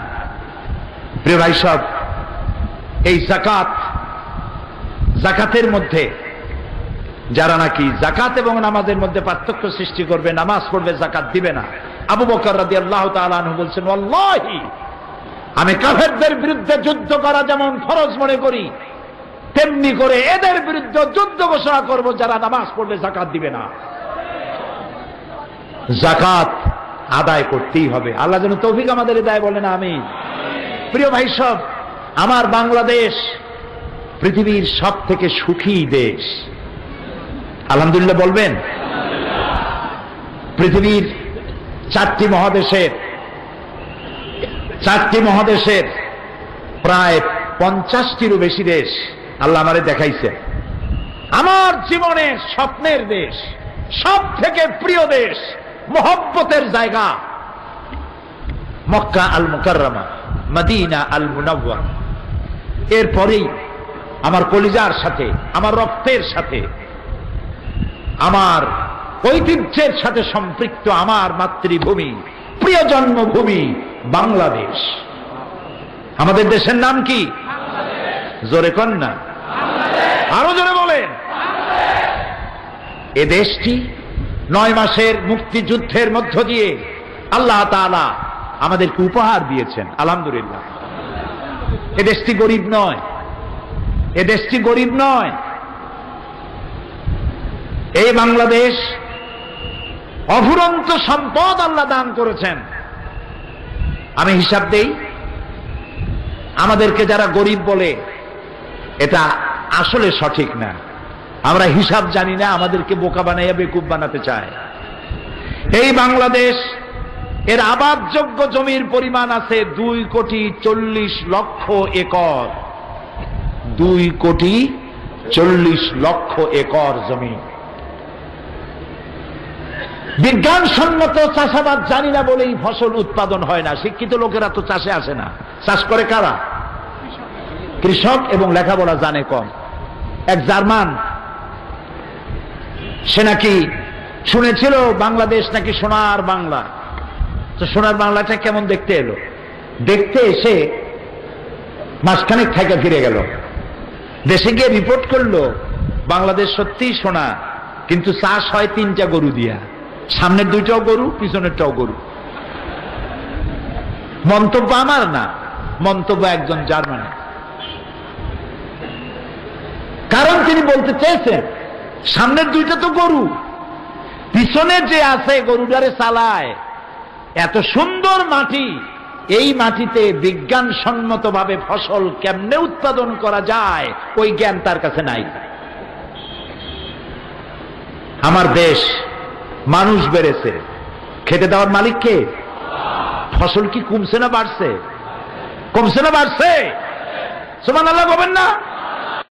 খালি কয় দ্রব্য মূল্য বাড়ছে, দ্রব্য মূল্য গেছি শেষ শেষ। আচ্ছা, দ্রব্য মূল্য শুধু কি বাংলাদেশে বাড়ছে না আশেপাশে দেশেও বাড়ছে? শ্রীলঙ্কা, মালদ্বীপ, নেপাল, ভুটান, সিকিম, ওদের সাথে তুলনা করুন তো। দ্রব্য মূল্য বেড়েছে, আমি আপনার সাথে একমত। কিন্তু আমাকে বলতে হবে দ্রব্য মূল্যের কারণে ফটিকছড়ি, সাতকানিয়া, পটিয়া, চকবাজার, কক্সবাজার, চট্টগ্রাম, হালিশহর, আনোয়ারা, বাঁশখালী, মশখালীতে না খেয়ে মরেছে কয়জন? সুতরাং মিথ্যা কথা বলে কোনো লাভ নাই। দ্রব্যমূল্য বেড়েছে, কিন্তু মানুষের ক্রয় ক্ষমতাও আল্লাহর মেহেরবানি বেড়ে গেছে, ঠিক না? আল্লাহ রাব্বুল আলামিন বিভিন্ন ভাবে জনগণের কাছে খাবার পৌঁছাবার ব্যবস্থা করেছেন। নানান ভাবে ক্রয় ক্ষমতাও বেড়ে গেছে। তা আমাদের এই জমিনটা 2,40,00,000 একর আছে, জমিন চাষযোগ্য। অনেক জমি পড়ে আছে। এক একজনের বাড়ি বানায়া গুলশানের মতো জায়গায় 1 বিঘার উপরে বাড়ি, 2 বিঘার উপরে বাড়ি, খালি জায়গা পড়ে আছে। অথচ অ্যাপার্টমেন্ট করে দিলে হাজার হাজার লোক, শত শত লোক বাস করতে পারত, গভর্নমেন্টের ইনকাম হইতো। এই কথাগুলি কি আমি আন্দাজে বলি না, ঠিক কথা বলি, ঠিক কিনা? এই চট্টগ্রাম শহরেও অনেক বাড়ি আছে, বিল্ডিং একটা বানায়া সামনে বিশাল লন, সুইমিং পুল, বাচ্চাদের খেলাধুলার জায়গা পড়ে আছে। অথচ কত দাম এই জমির। রাসূলুল্লাহ বলেছেন, জমি রাখার অধিকার নাই ওই ব্যক্তি যে জমিন খালি ফেলে রাখে, কাজে লাগায় না, অধিকার নাই জমিন রাখা। ওমর রাদিয়াল্লাহু তাআলা আনহুর সময় হযরত বিলাল রাদিয়াল্লাহু তাআলা আনহুকে খবর দিয়ে হযরত ওমর বলেছিলেন, রাসূলুল্লাহর জামানায় লাখেরাজ এক খণ্ড জমিন তুমি পেয়েছিলে, আমার কাছে খবর এসেছে জমিন তুমি ফেলে রেখেছো, যদি চাষ না করো জমিন গভর্নমেন্ট বাজেয়াপ্ত করে নেবে। তো আমার জমিন পড়ে আছে, আমরা কাজ করছি না। আমাদের রয়েছে বনজ সম্পদ, বনজ সম্পদ আছে 32,53,860 একর জুড়ে। আপনি কি লক্ষ্য করেছেন এই বন আল্লাহ কোথায় বানাইছেন? সমুদ্রের উপকূল দিয়ে।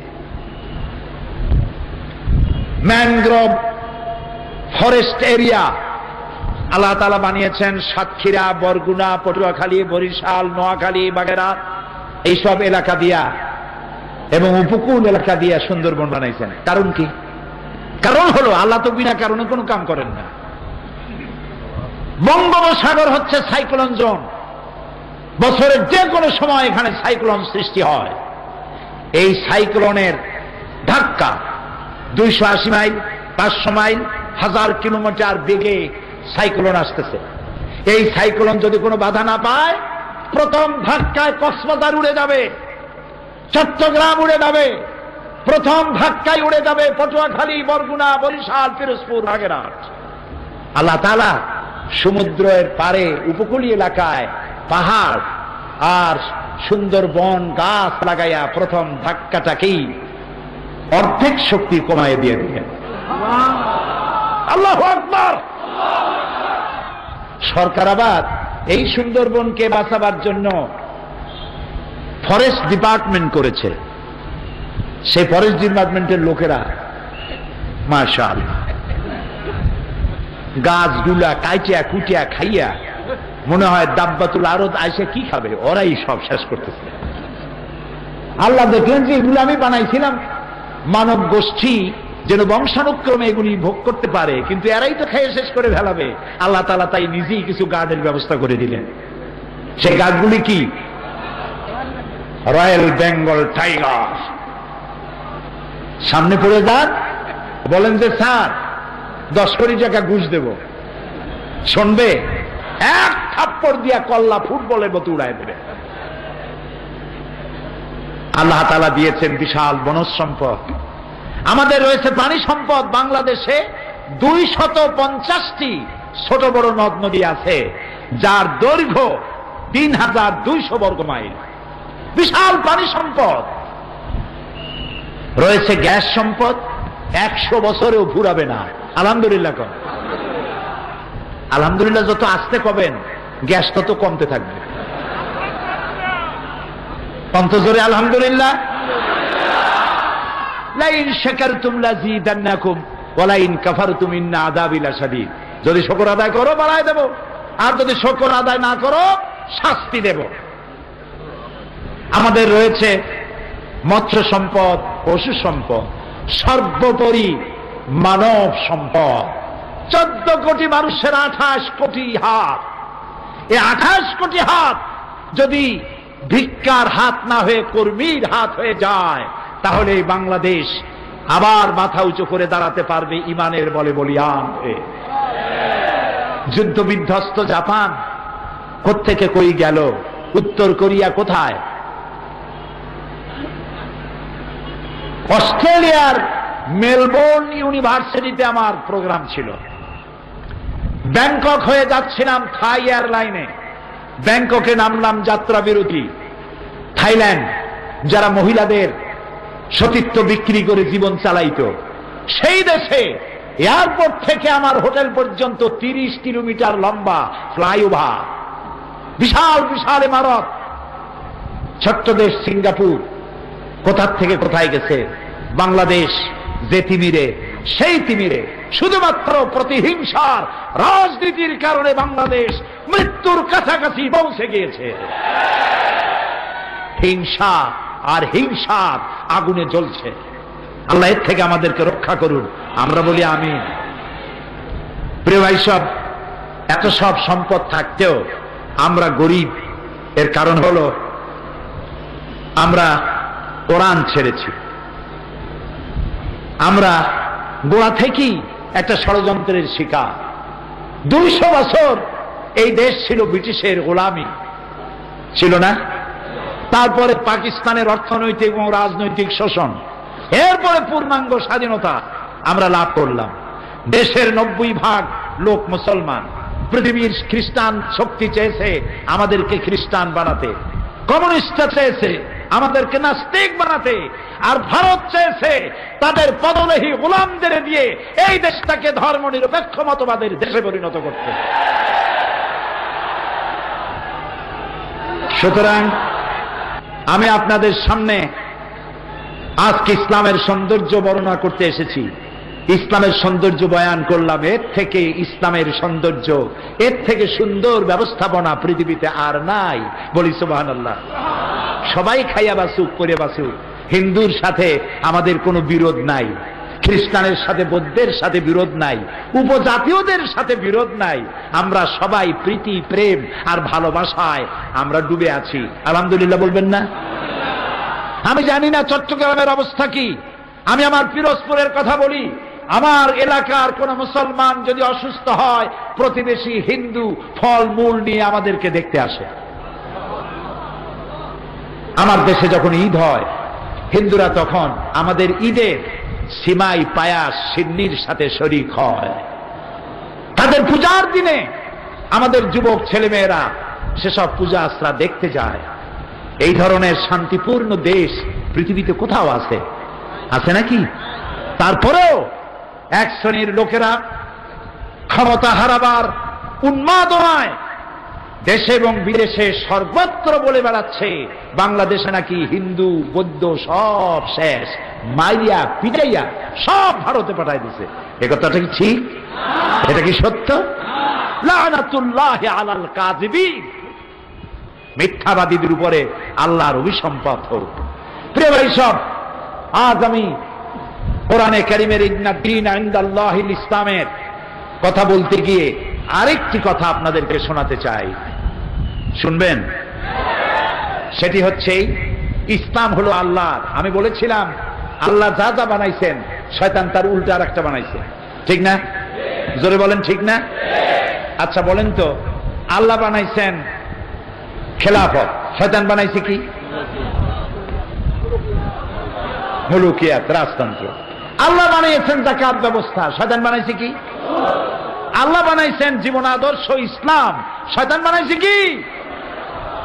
ধর্মনিরপেক্ষ মতবাদ। ধর্মনিরপেক্ষবাদীরা তারা মানুষকে বোকা বানাবার জন্যে তারা বলে ধর্মনিরপেক্ষতার মানে ধর্মহীনতা নয়। আসলে বিষয়টি এর সম্পূর্ণ বিপরীত। আমি পার্লামেন্টে, আল্লাহর দয়া, আমি তো ভিন্ন জগতের মানুষ, কোরআনের ছাত্র। আল্লাহ দয়া করলেন, পার্লামেন্টে নিলেন। পার্লামেন্টে যারা ধর্মনিরপেক্ষ মতবাদ বিশ্বাস করে তাদের সামনে আমি বক্তব্য রেখেছি।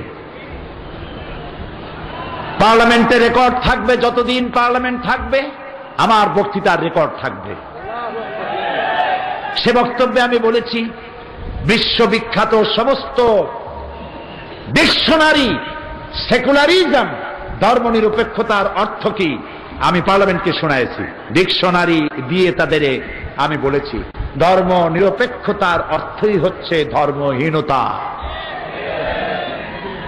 আপনাদেরকে রেকর্ড করার জন্য, কারণ চট্টগ্রাম তাফসিরের মাহফিল স্পন্দন অডিও ভিজুয়ালের মাধ্যমে গোটা বিশ্বে ছড়িয়ে যায়। আলহামদুলিল্লাহ বলেন।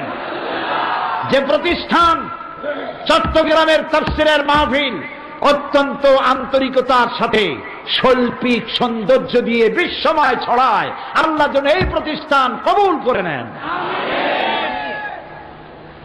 বিশ্ববিখ্যাত random house dictionary of English language, এ বইতে ধর্মনিরপেক্ষ মতবাদ সেকুলারিজমের শব্দের 3টি সংজ্ঞা দেওয়া হয়েছে। Number 1, not regarded as religious or spiritually sacred. এর অর্থ হলো যা ধর্মীয় বা আধ্যাত্মিক বলে বিবেচিত নয়। Number 2, not pertaining to or connected with any religion, যা কোন ধর্মের সাথে সম্পর্কিত নয়। Not belonging to A religious order, যা কোনো ধর্ম বিশ্বাসের অন্তর্গত নয়, এটার নামই হলো সেকুলারিজম। এবার আসুন চেম্বার্স ডিকশনারির মতে সেকুলারিজমের অর্থ হচ্ছে the believe that the state morals education should be independent of religion.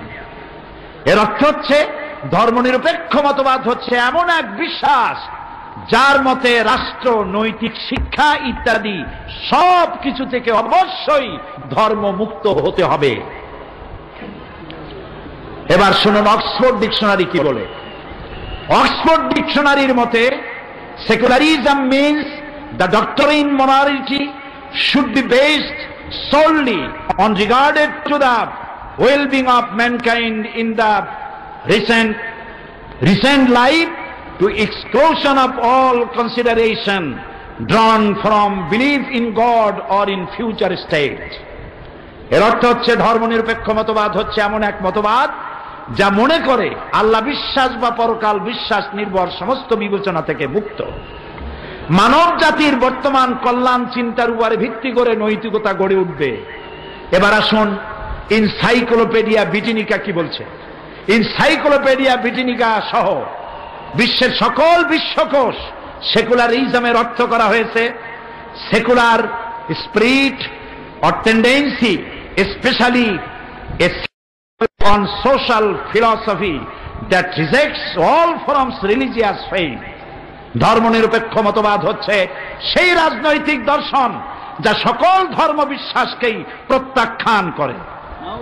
It rejects all forms of religious faith, ধর্ম বিশ্বাস থেকে মুক্ত, সেটার নামই হচ্ছে ধর্মনিরপেক্ষ মতবাদ। Number 2, the view the public education and other matters of civil society should be conducted without the introduction of a religious element. এর অর্থ হচ্ছে সেকুলারিজম বা ধর্মনিরপেক্ষতার একমাত্র অর্থ স্বাধীনতা, কোন ধর্মের অন্তর্গত না থাকা, ধর্মদ্রোহিতা। সেকুলারিজম তত ধর্মনিরপেক্ষতার অন্য কোন অর্থ বা সংজ্ঞা দুনিয়ার কোন ডিকশনারিতে নেই। ধর্মনিরপেক্ষ মতবাদ তাই এমন এক বিষাক্ত মতবাদ যা ঐশ্বরিক নয়, যা সম্পূর্ণ মানব রচিত ধর্মদ্রোহী মতবাদ, একটি কুফরি মতবাদ। রাজনীতি এবং রাষ্ট্রনীতির সাথে ধর্মনিরপেক্ষ মতবাদের মূল কথা শুনতেছেন আপনারা? শুনতেছেন? দলিল ছাড়া কথা বলবো না। ধর্মনিরপেক্ষ মতবাদের মূল কথা, 1, রাষ্ট্র রাজনীতির সাথে ধর্ম সংযুক্ত থাকবে না। 2, ধর্ম থাকবে ব্যক্তির একান্ত ব্যক্তিগত জীবনে সীমাবদ্ধ। 3, রাষ্ট্রের নীতি নির্ধারণ ও রাষ্ট্র পরিচালনায় কোনোভাবেই ধর্মকে বিবেচনা করা হবে না। 4, মুসলিম বিশ্বে ধর্মনিরপেক্ষতা মানে ইসলাম মুক্ত শাসন, ইসলামকে ব্যক্তির জীবনে সীমাবদ্ধ রেখে রাষ্ট্র পরিচালনা করতে হবে। 5, ধর্মনিরপেক্ষতা মানে হচ্ছে রাষ্ট্র, রাজনীতি, অর্থনীতি তথা সমাজ ও রাষ্ট্র সম্পর্কিত সকল কিছু থেকে ধর্মহীন তথা ইসলাম থেকে মুক্ত করা। তাই ধর্মনিরপেক্ষ মতবাদ মুসলিম বিশ্বের জন্য এক মারাত্মক অভিশাপ, এটি আল্লাহর গজব। ধর্মনিরপেক্ষ মতবাদীরা গত 22শে ডিসেম্বর পল্টন ময়দানে 23 দফার মধ্যে তারা বলেছেন, একটি দফা হলো তারা ক্ষমতায় যেতে পারলে সংবিধানের 5ম সংশোধনী বাতিল ঘোষণা করবেন। সংবিধানের 5ম সংশোধনী কি? সংবিধানের 5ম সংশোধনী হচ্ছে, ওখানে লেখা ছিল ধর্মনিরপেক্ষ মতবাদ। এই জাতির মহান স্বাধীনতার মহান ঘোষক শহীদ প্রেসিডেন্ট জিয়াউর রহমান ধর্মনিরপেক্ষ মতবাদকে বাদ দিয়ে সেখানে তিনি লিখেছিলেন, রাষ্ট্রের সমস্ত কাজ হবে আল্লাহর উপর ঈমান এবং অবিচল আস্থার উপরে ভিত্তি করে। আল্লাহ শহীদ প্রেসিডেন্ট জিয়াউর রহমানকে জান্নাতুল ফেরদাউসের মেহমান বানিয়ে নি। ধর্মনিরপেক্ষবাদীরা ক্ষমতায় যেতে পারলে সংবিধানের 5ম সংশোধনী বাতিল করবে। তার অর্থ দাঁড়াবে সংবিধানের শিরোনাম থেকে বিসমিল্লাহ মুছে ফেলে দেবে। তার অর্থ হলো স্পিকারের মাথার উপর থেকে বিসমিল্লাহ মুছে ফেলে দেবে, মাদ্রাসাগুলি বন্ধ করে দেবে, আলেম ওলামাদেরকে গ্রেফতার করে জেলখানাগুলি ভরে দেবে। সুতরাং সমস্ত মুসলমানদেরকে ধর্মনিরপেক্ষ মতবাদের বিরুদ্ধে সোচ্চার হতে হবে, ঐক্যবদ্ধ হতে হবে।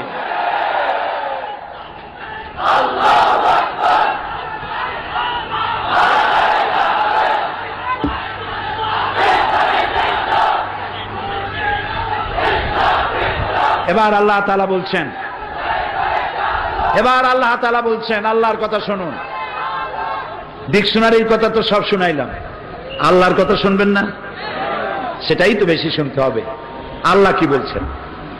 আল্লাহ রাব্বুল আলামিন বলেন, আফাতুমিনুনা বিবা'দিল কিতাবি ওয়া তাকফুরুনা বিবা'দ ফামা জাযাউ মান ইয়াফআলু যালিকা মিনকুম ইল্লা খিজিউন ফিল হায়াতিদ দুনিয়া ওয়া ইয়াউমাল কিয়ামাতি ইউরাদ্দুনা ইলা আশাদ্দিল আযাব।